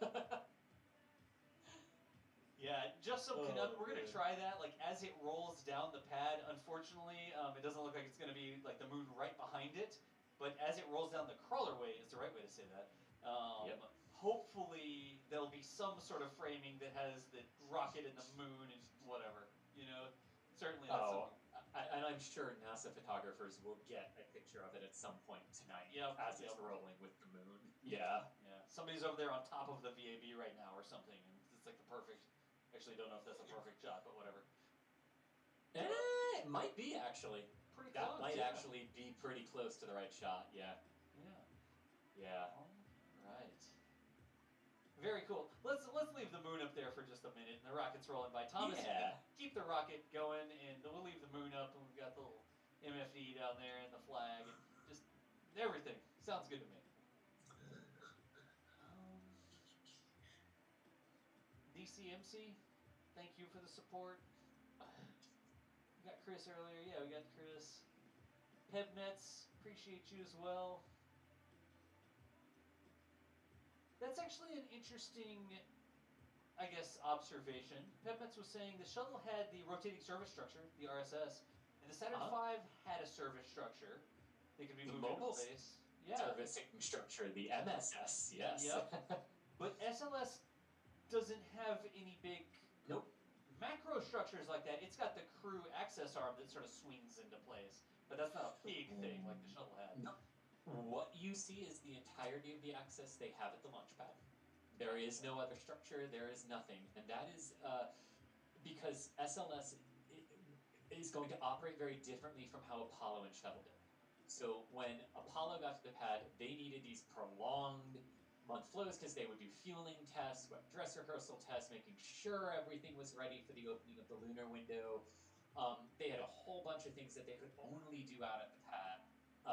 And not the VAB. And then Shuttle was very similar in that you had a lot of hypergolic propellants that you had to load into the reaction control system and the orbital maneuvering system for the vehicles, and you also had to load the orbiters themselves with liquid hydrogen and liquid oxygen for their fuel cell commodities, which produced drinkable water for the crew and electricity for the vehicles. And you absolutely need to be outdoors in a well-ventilated area to work with hydrazine in this regard. So shuttle had a prolonged pad stay for that reason, and because you had to load the payload into the shuttles when they were at the launch pad. For the most part, there were sometimes they would put it in the processing facilities, but for the most part, they went in at the pad. Right. SLS doesn't have any of that. SLS does not need more than a week at the launch pad, and even then, that is 3 days of preparation for a 4-day countdown. The idea is to do literally 99% of what you used to have to do at the launch pad inside the vehicle assembly building, and other upgrades like electronic hydraulic power units instead of ones that are run off of hydrazine. For the boosters are a big thing. And just other changes and upgrades that we can now use batteries for things instead of fuel. So SLS, under its operational standpoint, is envisioned to only need 7 days at the launch pad before being able to go for its opening launch window. And for that reason, there really isn't a need to build a massive structure on the off chance that you might need it, instead of just coming back to the VAD. Makes sense. Yeah, it's just, again, I love the number of people who have been sort of saying, here's this, here's that, here's what we used here, here's what we used there. There's that helicopter again. It missed the moon this time. I'm not as excited about the helicopter because it missed the moon. That's true. You know what I hope doesn't miss the moon? The Artemis program. Anyways. That was good. Sorry. See, look, if NASA did that, it would be like, oh, geez, come on, NASA. Yikes. But we could get away with that. I sort of feel like we can get away with that, right? Yeah, I'll go with it. Yeah, Chat's that was not good. running me out of town on rail. Somebody laughed in chat, so I'm taking that as a shooting license that was a good joke. Excellent. And look at this. Look at Thomas zooming in on the right-hand side there. So good. That is so good. Let me know when you want me to go back to the rocket. But I'm good. Yeah. Okay, go back. Yeah. Okay, cool. And look at the rate. It's so close to Thomas now. Look at how quickly it's moving when he zooms in. That is sort of giving a sense of motion there, a real sense of motion as that sort of scrolls on by. I mean, gee, look at this. You can really see it on Chris's camera as well. Coming back over this way. Look at the vehicles in the foreground. There is. I mean, like, we talk about how slow. I almost said how small. How slow the crawler moves, right? When it's got a full load like this. But when you have something that tall moving, it looks like it's going a lot faster than it actually is. Let me put it that way. Yep. It's cooking. Look at this. Uh-oh. Jack. Who let Jack in? Oh boy, they've let us on a stream together. How many Futurama references will there be? I will leave your microphone on as long as you the space launch system for the Artemis 1 mission is now moving at top speed on its crawler transporter. Rolling out to the pad. I mean, The crawler now moving nearly 1 mile per hour. This is a heading due east along the crawlerway. I've been listening to the stream. You can see in this vehicle assembly building in the background. That's where the Space Launch System rocket departed from around 2 hours ago. It's now made the turn from the crawlerway and heading along a straightaway heading east toward Launch Complex 39. We'll make a left turn in a few hours and then northeast to reach Launch Pad 39B. So the 322-foot tall Space Launch System now approaching our position alongside the crawlerway just east of the vehicle assembly building. Photography, editing, commentary, just across the board. He is a critical member of the team here, and he's going to join us for some additional commentary. How's your evening going, Jack? Evening is going well. I mean, SLS is rolling out for the first time. Finally. I don't think evening could be going anything other than well at this point. This is just so cool to see. It really is. She's not a render anymore. Yeah. Not a render anymore. And I do not, I want to pause there for a moment. I do not mean that in a derogatory manner. I literally just mean that for what it is. you know, we have seen all of these elements in their constituent parts before. SLS, this isn't the day SLS stopped becoming a paper rocket. That ended years and years and years and years and years ago. But what I mean by it's not a render, the full stack is not a render anymore. There it is in front of you. Wow. Look at that. And there's a liberal application of the NASA worm, which of course makes me happy because the worm is superior to the meatball. Don't at me. But look at that shot from Thomas looking up at it. I mean, oh wow. Have we gotten the good shot of like the crawler treads pulverizing the rocks as it goes by yet? I don't know. Maybe as it goes away a little bit. Yeah. You can literally see little puffs sometimes when a rock gives way because the rocks are a critical part of the crawler system. Wow. Like they are part of the suspension. Thomas is right there. And getting rid of some of the I guess force that's coming down as this massive Wow. rocket rolls out to the pad. Mission critical rocks. And from my point, oh, I love that. Mission critical rocks. I love that. No, I was just going to chime in to say, from my vantage point, the rocket is passing Pad B, which is the destination for tomorrow morning. Right now, the lightning towers are almost all gone behind SLS, but very soon those lightning towers will be protecting SLS. So makes sense. You can actually figure out the size of the rocket by how much of the pad they occlude. I don't think it works that way. Anyways. Only if you know how far away I am and how far zoomed in I am. Yeah, what do you think it is? An exoplanet? Come on. I was gonna say, is SLS massive enough that we could like occlude a star, but like see the light from it, like a solar eclipse kind of thing, and be like, oh look, we can tell the gravity of the. I'm way out of my league here. Like, it's big enough that gravitationally lenses the light or something. I don't know. Yeah, thank you. For being out of your league, you were spot on until you second guessed yourself, Jack. Typical me. Somebody said the geek meter is pinned out right now. It's just like it goes to 11. Look, our nerdometer goes to 11 around here, and we're completely proud of it. Indeed, it does. Do we have comms from Thomas right now, by any chance, or is it still spotty? We don't have comms from Thomas right now. Okay, at some point, if we can talk to him, I would love to hear how it feels to be that close to this thing rolling. Because that shot from him was just nuts, and this shot is just nuts, and I'm...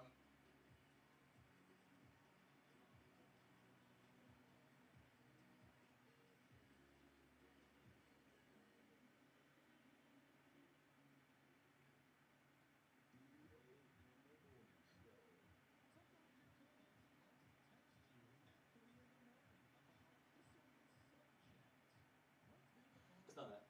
All right, we're good. We're good. We're back? We should be back. Jack, ask him if we're back. I think we're back.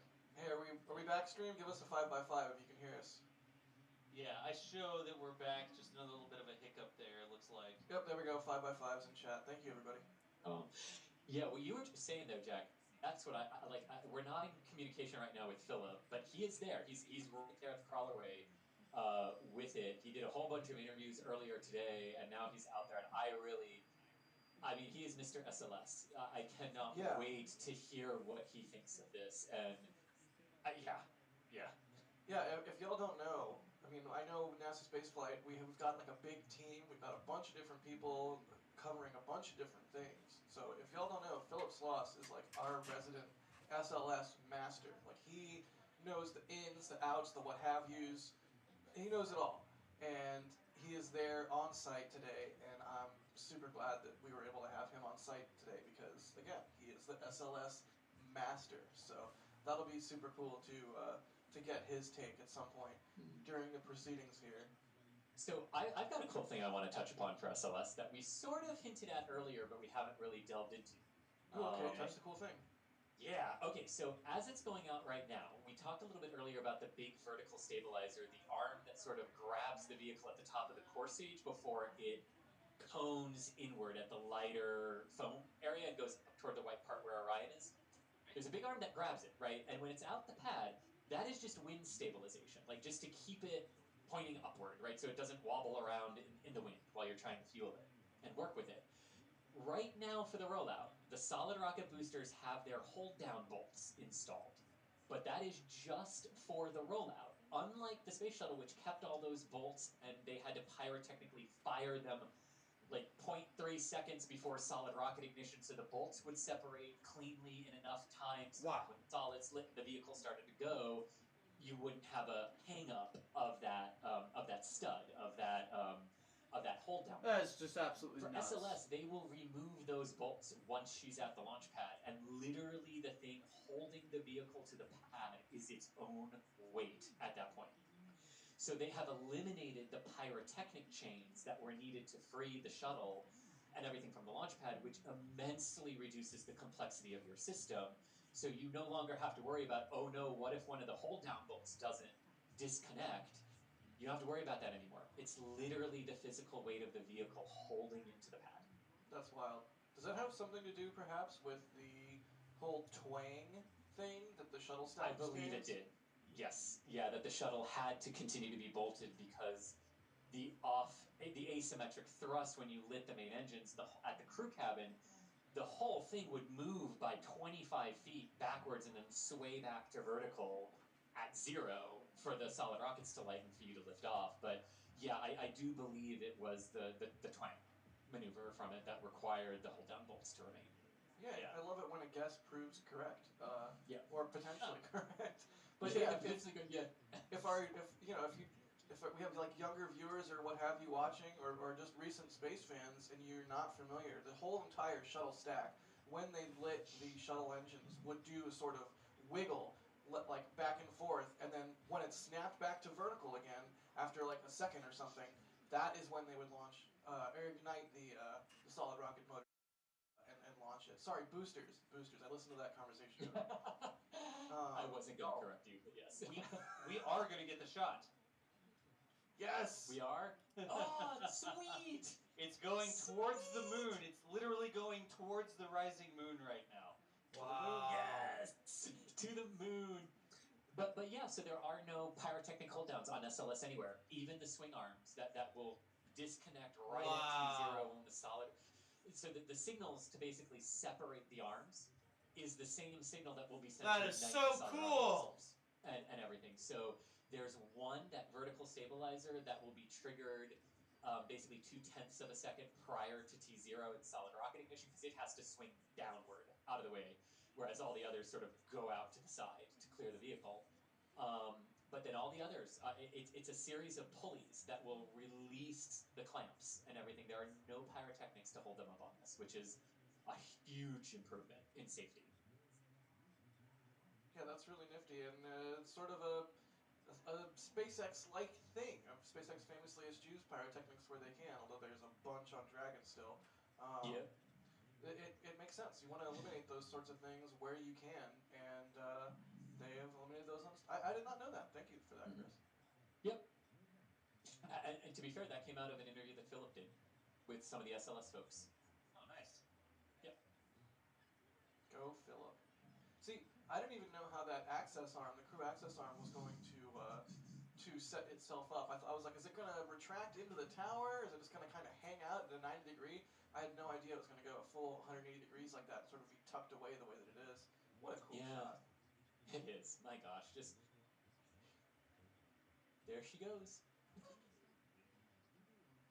So we do have the question queue still going. We're kind of, I mean, at least I'm speaking for myself here, kind of in awe of what I'm looking at. So forgive me for not asking a bunch of viewer questions right this moment, but we do have the question queue up, or I do. He just like looks out the window. And if you guys want to ask some questions, don't forget to @NASA Spaceflight, and your question will pop up. The crawler transporter carrying the Artemis deployment moon rocket has just passed my position outside the vehicle assembly building, heading east toward the Launch Complex 39 area. It's heading toward Launch Complex 39B for a practice countdown in a couple of weeks' time.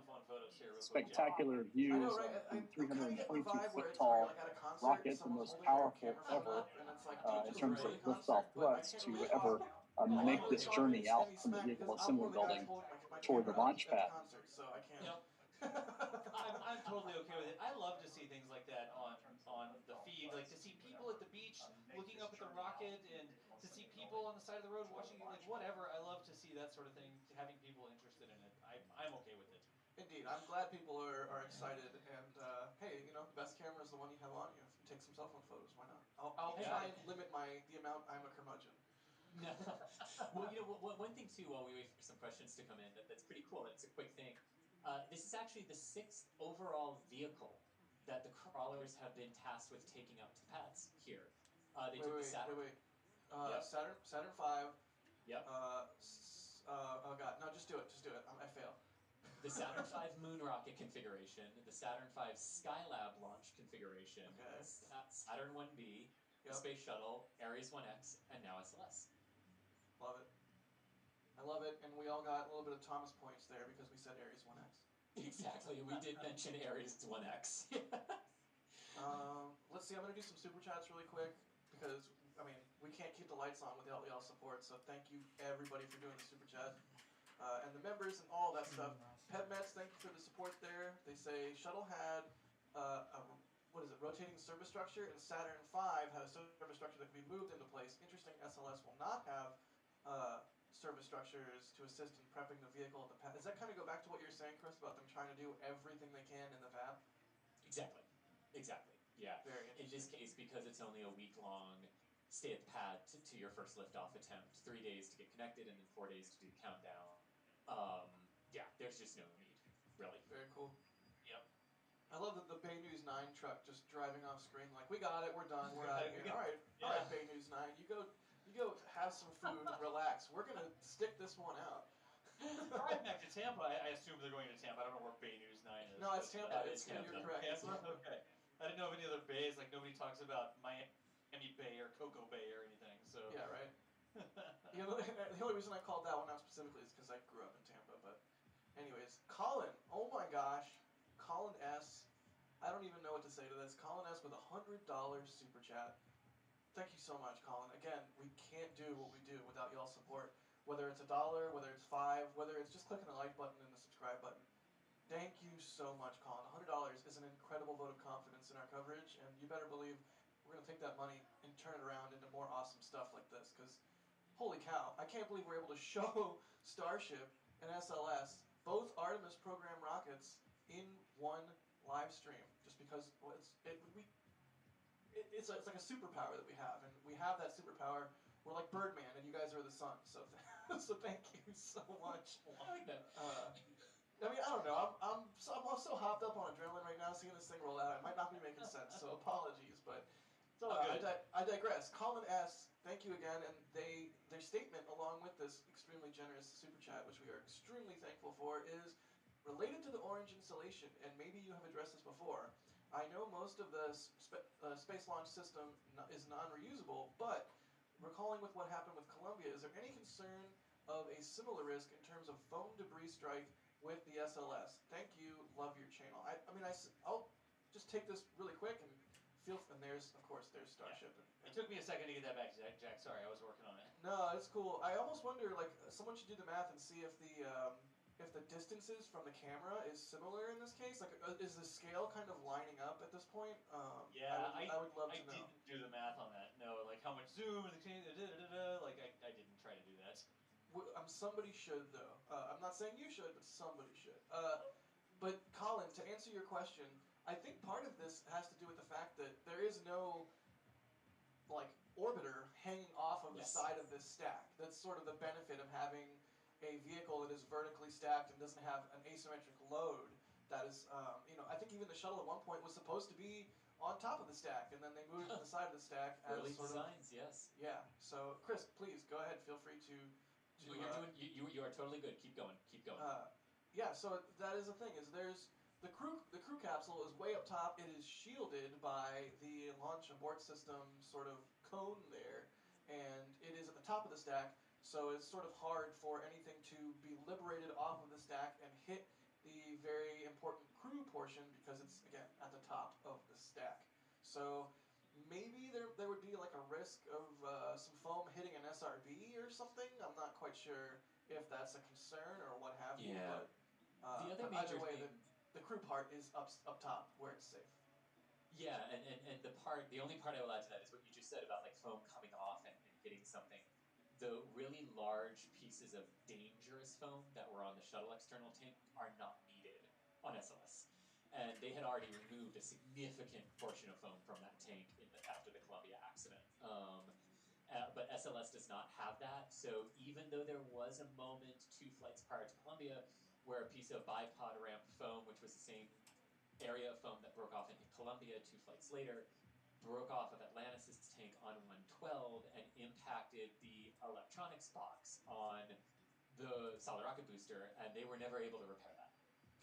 It was damaged beyond repair from that piece of foam. So boosters have been hit before, but those chunks of foam that can liberate do not really exist on SLS in that way. Got it. That makes sense. Yeah, because there's like no bipod ramp or what have you. Is that what you just said? Exactly. Yep. Nice. Well, thank you again, Colin. Good question there, and again, extremely generous support. I just want to reiterate, we cannot do what we do without y'all's support. And if you can't support us monetarily, that's totally fine.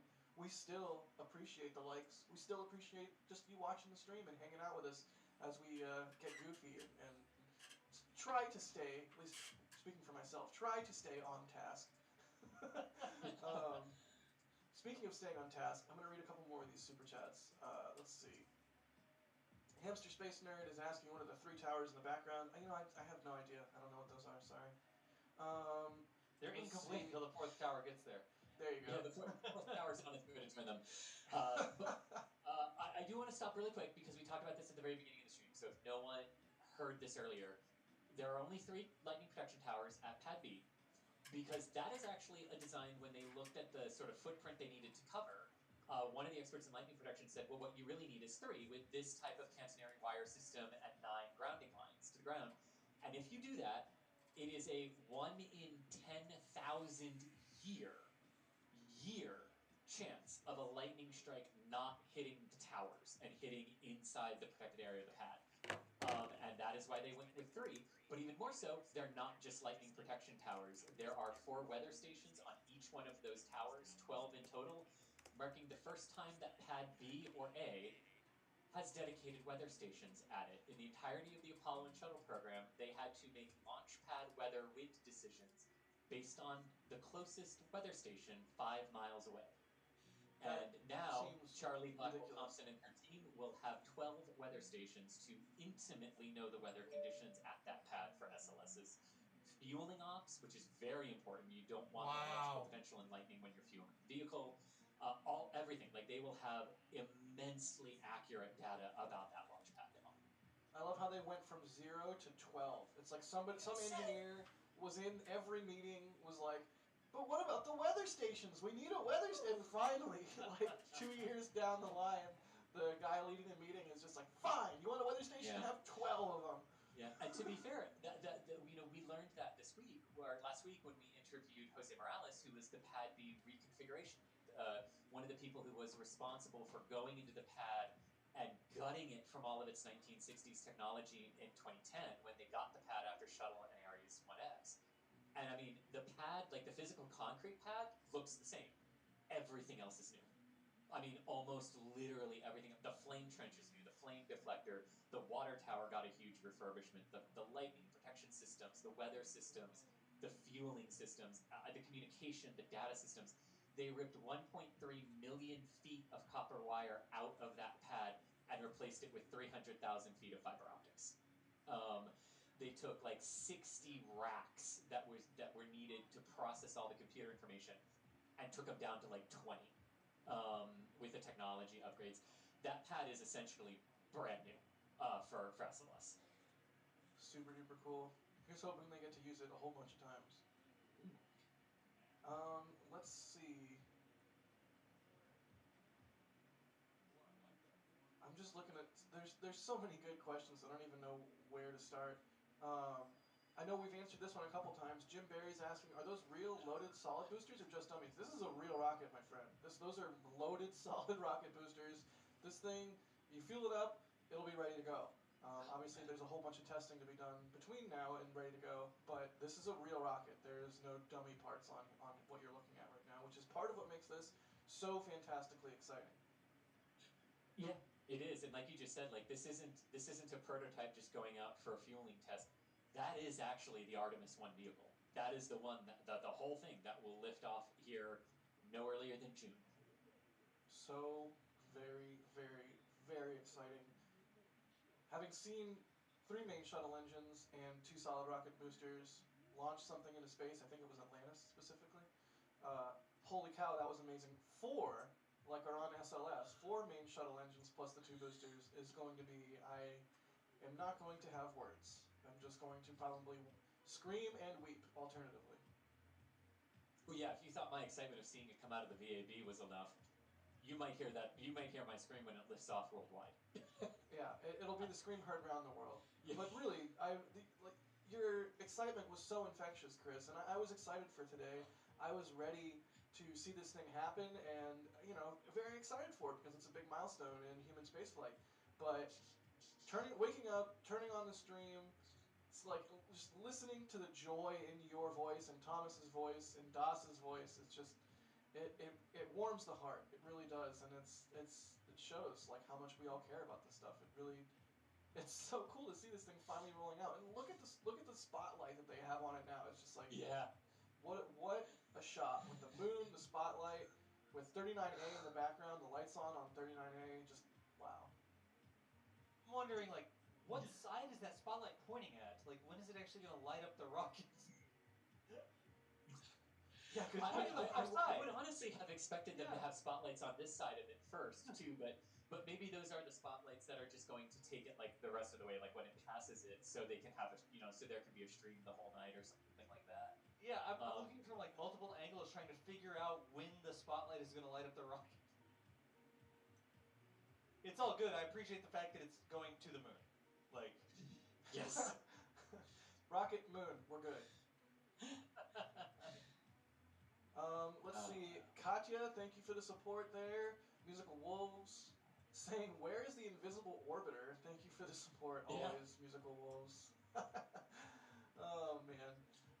Matt Hicks, thank you for becoming a Red Team member. If you guys don't know, one of the ways you can support us, in addition to the Super Chats or even just watching our stream, hitting the like button, doing all the YouTube stuff, click the bell. You can become a member, and our member program is like a recurring monthly thing where you throw us a couple bucks and you get various perks. As a Red Team member, you get chat emoji, and you get preview videos and photos and stuff that go up on the YouTube community page before they go up live, so you can get all that good stuff. I'm going to throw a members-only emoji in chat. You know which one I'm going to throw in chat? I bet you can guess. It's going to be the SLS hug emoji, because I think that's it better be for today, yeah. Yeah, it's appropriately themed. But seriously, thank you to all of our members. We got another one, Philip Whitehouse. That's a familiar name. What's up, Philip? Becoming a launch director. Thank you so much for the support. Nice. Launch directors and flight engineers get Discord access. They get their name at the end of every NASA Spaceflight Live episode and like a card that pops up. So various perks for the various new members. We hope you enjoy your perks. Discord access is at Capcom and above. So here we go. Jay Andrews, also thank you for becoming a PADRAT member. Super duper appreciate that contribution from everybody that sort of allows us to plan things out and do some more long-term things that are kind of more difficult when you don't know how we're going to do from stream to stream, video to video. The membership program, you guys are like our bedrock. So thank you so much to all of our members. And here we go. I have another one. Sean M. Thank you for becoming a Capcom member. Again, you get Discord access with that membership level. So you mentioned the SLS hug real quick. Yes. I gotta bring up the SLS hug. Like, right, there's another way you guys can support what we do. Let's get the SLS hug shirt, which I freaking love. I love it. Yeah. At some point, the emoji needs to let it go so it can actually take off. I don't think that it'd be able to keep a hold on it that way. Well, it's the launch pad. It has to make sure it's ready to go and all the checkouts are done. Yeah. So you're saying that that's the mobile launcher is the emoji as opposed to that big tower in the background? Hey, he said there was no pyros, right? So it's just 2 big arms. Yeah. Yes, literally. Yes, literally. Yeah. We've got a couple different designs of that shirt. I think there's a ladies cut and then a unisex t-shirt, a couple different things. There's an Artemis design we made as well. The pillow, you can get the hugging SLS pillow as well. So anyways, I heard you mention that, Jack. I had to jump it up. Go. The fun thing about the hugging emoji is that if you look at it, Adrian Bio pointed this out, if you look at its face just for like a little bit too long, it almost looks menacing. Like it's threatening you with the SLS. I love it. It's a cool design. So props to the store folks who put that together. There, yeah. The zoom on the face. It's like, yeah, I have an They'll get you. Love it. Captain Phantom, thanks for coming, a Red Team member. And again, thank you to all of our members. Y'all rock. Let's see, Eric Gable here is asking, and going through some viewer questions now, why do they use any foam? I mean, is the thermal foam... insulation. It's not so it's not just to prevent ice buildup on the outside, it's for the thermal insulation as well for the propellants that are in there. Got it. So you mean cryogenic liquid, not messing around, you need to keep it in an appropriate temperature, you need to insulate it from the hot Florida summers, because it's Florida, right? Famously hot. Although, to be fair, for liquid oxygen and hydrogen, any temperature it gets naturally in Florida is hot, so, you know. Makes sense. Oh, God, I love the fact that you both said that at the same time. Well, you said something that made sense, so we agree. Yeah. I'm just mad I didn't jinx DOS and get a Coke out of it. Oh, man. Let's see. Just you better hope we don't see any Volkswagen bugs on the screen. We're going to be punching each other in the shoulder. I hope you don't punch me over the internet, Jack. I'll figure out a way. I'll figure out a way. The robot! There we go. Well, then you'll figure it out first. Oh, no. Chad Skyfire is asking, what happened to the other crawler? Oh, the other crawler is still here, and it is still operational. This is a great question. So, Crawler Transporter 2, which is the one taking SLS to the pad right now, was the one that they modified to be able to take the full stack. So what you see now, the 15 million pounds that is on top of that crawler, that's the one that they modified to be able to handle that much weight and mass. Now, the other crawler, Crawler 1, was also went through refurbishment, and also had some upgrades done to it, but not the big expensive ones to be able to fully lift an SLS stack like this. But the other one can bring an empty mobile launcher different places. So like if SLS launches, Crawler 1 could go get it once SLS isn't on it. If they're moving, like if they have it outside because they're doing construction work on it and then they need to bring it into the VAB, Crawler 1 can do that. But as soon as you put an SLS on it, you have to use Crawler 2. That's the difference in this case. Makes sense. But yeah, they're still here. Still here. Well, no, we were supposed to say makes sense again at the same time. Anyways. Don Colts, thanks for becoming a Padret member, and Sean McDonald, thank you for becoming a Red Team member. Awesome to see some new members slide into the program there. Let's see. Here's one. I'm gonna do the rare thing and pick a question to disagree with. It's really more of a statement, I suppose. Big Pod says, "Wow, does SLS look old compared to SpaceX's sleek stuff?" I don't think this looks old. To me, this looks very, very new. Even though it's made out of shuttle-derived parts, it clearly looks nothing like the shuttle. The solid rocket boosters are bigger. There's no weird side-slung orbiter thing. I mean, this looks like future to me. I don't know what y'all think, but what do you think, Chris? I mean, to me, just knowing how the foam pans when it's outside and gets darker. So, like when you see dark foam, that means the foam is older than the lighter foam. That's the only part of it to me. Like, I do get what you're saying in terms of like sleek and new from the Starship perspective versus this, but to me, no. But I will say to each their own. Right. You know, they're all integrated. They all have to work together.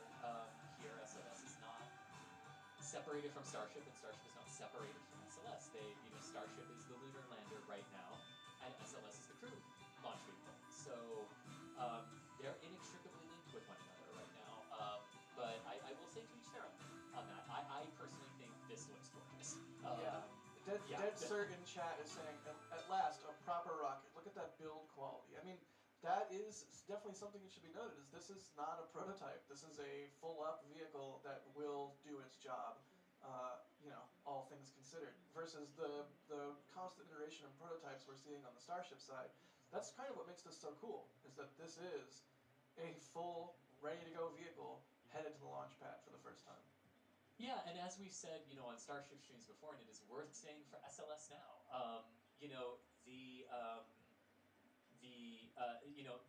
they started development in completely different eras, right?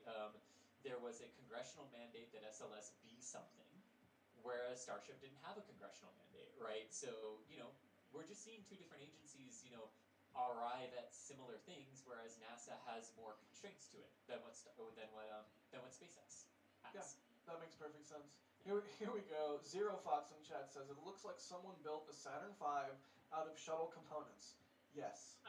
I Yeah, love this. I that's love this basically statement. it, yes. I love this statement. This is Zero Fox with the true big brain time tonight. Let's see. Holy cow, we got some huge super chats coming through. I can't even. Roseanne Devasto, thank you for your support. G Forbes, thank you so much for your support. Holy cow. They say not to be a naysayer, but it does seem to lead backwards since shuttle main engines were designed to be reusable. Yet these will burn up and be lost to the ocean. I'm just gonna jump on this one right off the bat. Thank you so much for the support there, bud. But I think you, Chris, maybe it was you, Das. Either way, on our streams before, I've heard other folks because I've had that same thought, like, oh, the main engines are gonna burn up. But think about it this way: they get to do their job one more time. They get to do the work that they were built for again, versus just sitting around and gathering dust. Yeah, I mean, I will say this: I'm for the liquid engines, for the RS-25s. I mean, just because of how they were designed to be reused over and over and over and over and over again. And yes, they're complicated. They are not, they are not a simple design like Raptor 2. But remember, they were also designed in the 70s, right? I mean, and for what they are incredible. I'm more personally like, oh, I wish they would have found a way to recover the engine section or recover the engines on the RS-25s than I am about them throwing away the solid rocket boosters. Because for the shuttle program, they basically kind of ended up breaking even, but there really wasn't aside from the safety benefit of getting them back and being able to inspect them because of the side mount, no real, in-flight abort capability of the shuttle, recovering them was important, very important. But they really kind of only broke even at the end in terms of how much would it have cost to build them new each time versus maintain a fleet of vehicles and employees and everything that goes out to get them every single time. And with the new composite technologies, they are far cheaper to just build new every single time. And because SLS has an abort system, if, God forbid, there were ever to be a Challenger-style burn-through, the crew would be fine. And in that regard, I say chuck the solids, build new ones. But I'm still, personally, I wish they would have found a way to keep the engines. Yeah, I mean, I hear you. I get it. Different approaches, I suppose. Yep. Yeah. Let's see. Thank you so much, G Forbes, for the support there. Very generous support, I might add. Speaking of generous support, Paul LeMadeline with a $100 super chat. Thank you so much, Paul. Paul just says thank you. Which, yeah. Thank you for for helping us provide this coverage. Not only you, but everybody around the world, folks that can't contribute monetarily and whatnot. Thank you for saying thank you with a $100 super chat. We really appreciate it. I'm gonna look for some more questions because SLS is rolling out for the first time, and we're all hanging out watching it. And you can see Thomas is adjusting the camera right there, seeing what he can do to get us a better image. But it's already great, so I'm not complaining. Let's see. Here's a weird one. Skylon is asking, people always ask about the bathrooms in these situations. When you go see like a new crew capsule, people are like, well, where's the bathroom? It's always the bathroom. But it's a good question. Is there a bathroom on the crawler? Or is it kind of like the operator has to hop out of the cab and run to a nearby porta potty while a different operator like kind of holds the wheel? That is a fantastic question that I do not know the answer to, but I am certainly walking back into that NASA press site and asking that question when the stream is over. I have never stopped to think if there was a bathroom on the crawler. I don't know the answer to that. I would imagine the answer is there is definitely bathroom facilities and restroom facilities on the mobile launcher itself. So I would imagine they probably just go up onto the mobile launcher and use that. But I'm going to ask that question because I don't actually know if there's a bathroom in the crawler. But I'll ask. Seems like there should be. Like, it seems like there should be, yes. In my head, it's like a battleship, right? And the entire thing has like bulkheads, and it's like a labyrinth in there, and they have everything. They have like a diner where they cook large amounts of food. I just think, for some reason, I see that structure, and it's so heavily built. I just think like battleship in my head. Let's see. Yeah, that's great news. Kevin is here because Ghost T is a Here is one that's kind of interesting. Nick S is asking. You meant no, it's really interesting. I say kind of, not serious. Like, don't take it literally. It's really interesting. You mentioned the launch abort system. Is that system 100% automated, or is there a manual component to it? Like, could they push a big red abort button and abort themselves if they so I needed to? I believe the answer is both.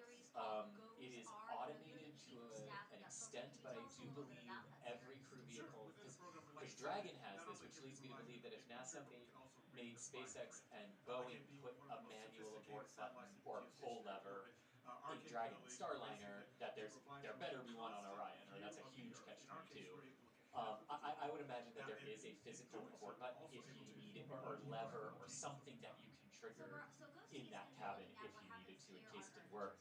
But under most circumstances, it would trigger far quicker than any crew member being able to realize there was a problem and interact. It would fire before that. Space weather does really affect us. I learned that while I was researching this mission. So And while we're I'm talking interested about to it, hear it's more built by about that, Northrop and we'll Grumman, learn and it's a more about solid it motor. later in this broadcast. Plus, how you benefit from GOES data every single day. Also, if you have a flight to catch, GOES satellites We still have play Jack? a crucial role. Yeah, I that's what I lost was Jack for wondering. just a second there. Yeah, give us just a second. And we also All have good, all a good. for you to play Talking while while you muted. watch the broadcast. Talking while muted. This Who here Wouldn't be a stream in unless chat? it happened once. Does anybody in chat get that reference? Talking while muted. Talking while muted. Like somebody in chat, please tell me you know what I'm talking about. You explained the reference to me before, at least to stream before, and I don't remember what it's from. No, I'm gonna see if anybody in chat knows. Like, how long have you been on the internet? Be sure to listen to those words and see which family member or friend wins. Wow, a bunch of But first, no's so let's far. meet the talented team of people who Anyways, cover today's launch. We have there was some. Okay, Moses, the TeamSpeak lady. There you go. NASA's Leah Martin will introduce Man, us that to key moment players in when the like GOES team chat mission. humbles And you we and you're also like, have okay, our I'm NASA old, launch I've made a pilots cultural there reference now. no one Maybe gets. we'll take the inside of the launch team there. You know, Nick It is a head happens. engineer with It NASA's happens. Launch Services Program. That should be arrow of Today's time. launch. So guys, the 2-hour launch window opens Any other at questions, Jack? 4:38 p.m. Oh, sorry, I Pacific didn't mean to time. interrupt you. Yeah. Are we looking? No, I was just gonna call the arrow of time a jerk. Don't worry about it. Let's see. Mark is asking, how long will this rollout take? I know we're probably doing questions that we've already talked about before. We might have some new viewers or people that tuned in late or what have you. Yep. 11 hours. It is an anticipated 11 hours from first motion to hard down at pad. And hard down means the entire weight of the mobile launcher is resting on the pedestals at pad B, and it is no longer any weight being supported by the crawler. Got it. That makes sense. Now- That's now- a long time, but I mean, the crawler goes slow and it's got a fairly long distance to go. Yes, and it can go faster on the straightaway parts, but it has to slow down at the turns. Just like me as in my well. Land Rover. Yes, exactly. And then when it gets actually to the pad, it has to go very slow up that incline because you're jacking the back end of it up at a maximum of 6 feet when it's all fully on that 5% incline. But you have to go really slow up that incline to make sure that you are keeping that thing perfectly level. Not just from an up back, or a forward backward standpoint, but a side to side standpoint as well. Which is why there are 4 jacking and leveling systems all independent of each other on each corner of the crawler so that you can keep it perfectly level. And that's not something they had to add for SLS, right? Because the shuttle had to climb those same In Apollo, yeah. inclines. Yep, that was built into the system from the beginning, but with this crawler, they did have to soup up the jacking and leveling system because of the added weight it needs to lift. Makes sense. Good question there from Mark. Let's see. This was from a while ago, like 3 hours ago, but Zachary says, imagine both of those doors, I imagine on the fab they're talking about, open one day, and an SLS and a Starship rolling out together. That would be truly a sight to behold. That would be a sight to behold. It really will. I'm getting dubious as to whether or not SpaceX would seek part of the VAB. We'll see. We'll see. There are 2 high bays available, 1 and 2, for rent, but we'll see. We'll see what their plans are and how much they want to utilize existing architecture versus building their own. But we'll see. This could be fascinating. Yep. I previously remember some rumblings about SpaceX maybe taking over one of the high bays. We'll have to see what happens, I suppose. Oh, okay. Hopefully it happens again here soon. But in this view, I believe this is your camera that we're seeing right now, Chris. Yes. Look at the front of the crawler, the one that is the side of the crawler that is furthest away from us. There it goes. There's a water truck spraying water, and the water just stops. It's spraying water intermittently down there at the bottom on the rocks as it goes. Is that like a dust mitigation thing? I've always seen that in That's like exactly movies. what it is. Yes. Yep. It's That so is exactly what it is. So when the rocks are pulverized into dust, the people who are walking along with the crawler, monitoring its systems and monitoring its operations, do not run into that. there it goes again. And it's going to stop in a second. That's like one of those iconic shots that you can get when you're out there, and Kennedy Space Center is kind enough to give like a media opportunity for a rollout. Is like a super zoomed in shot of just the water truck and it's spraying the water, and you zoom out and you show the giant behemoth of a vehicle. Because the water truck doing that spraying is like. It's like one of those shorty tanker trucks. Like it's a semi truck basically. It's no joke, and that kind of is another one of those things that can give you a sense of scale. Weather Squadron. Arlena, this launch weather you're about to report I out. love seeing It can give you a sense of scale, and yeah. That's correct, Megan. In fact, right behind me is a great Sorry, Chris, go ahead. of the type of Yeah, no, I mean, it really does give you a sense of scale. Sorry, I'm looking up to try to find something real quick. Keep going, Jack. Yeah, give me some questions. giving us a Cool, let's see what we got here. of what's going on across the Cape and Here's a sort of fun one from Marwin. They're saying if the mobile launcher is stage 0, which is There it is. space. What'd you find? What'd you find? The space station is coming overhead of the Kennedy Space Center. Ah, That's amazing. yes.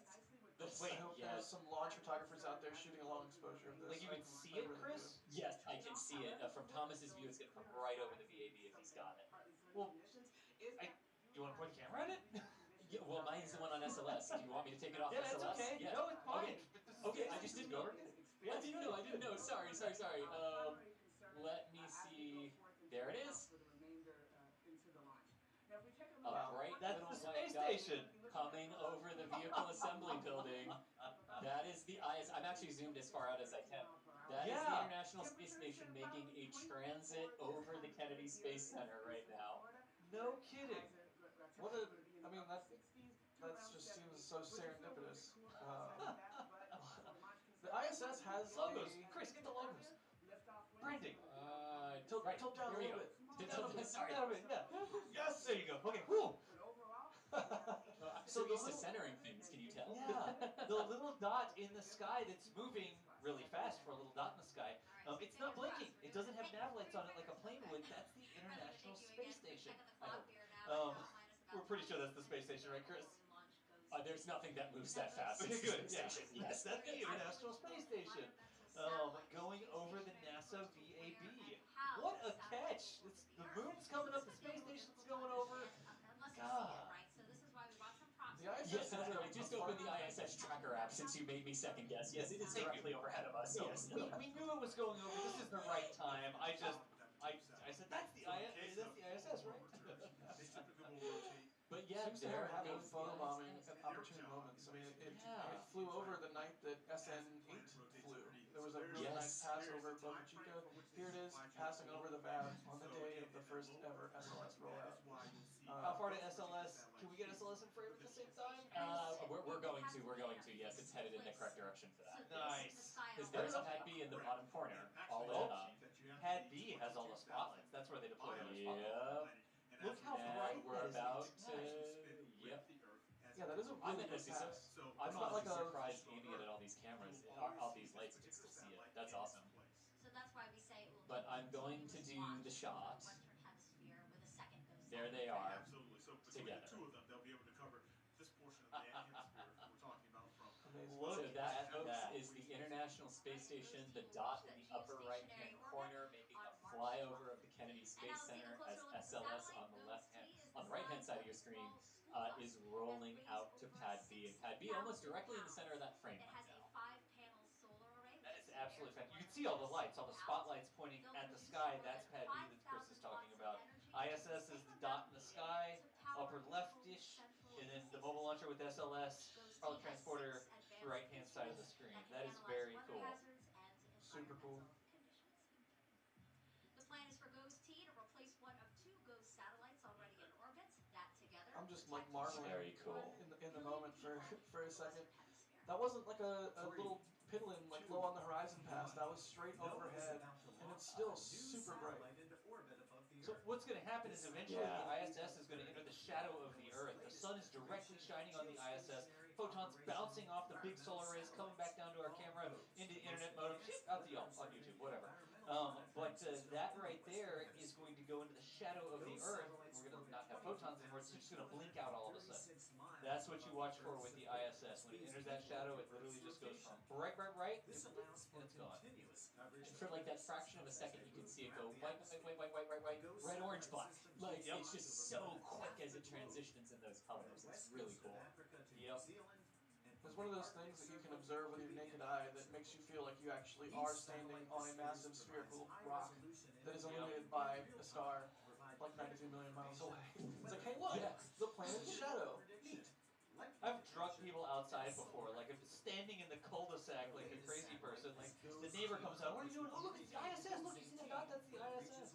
I don't know, I think it's amazing that you can look up and see that thing go over.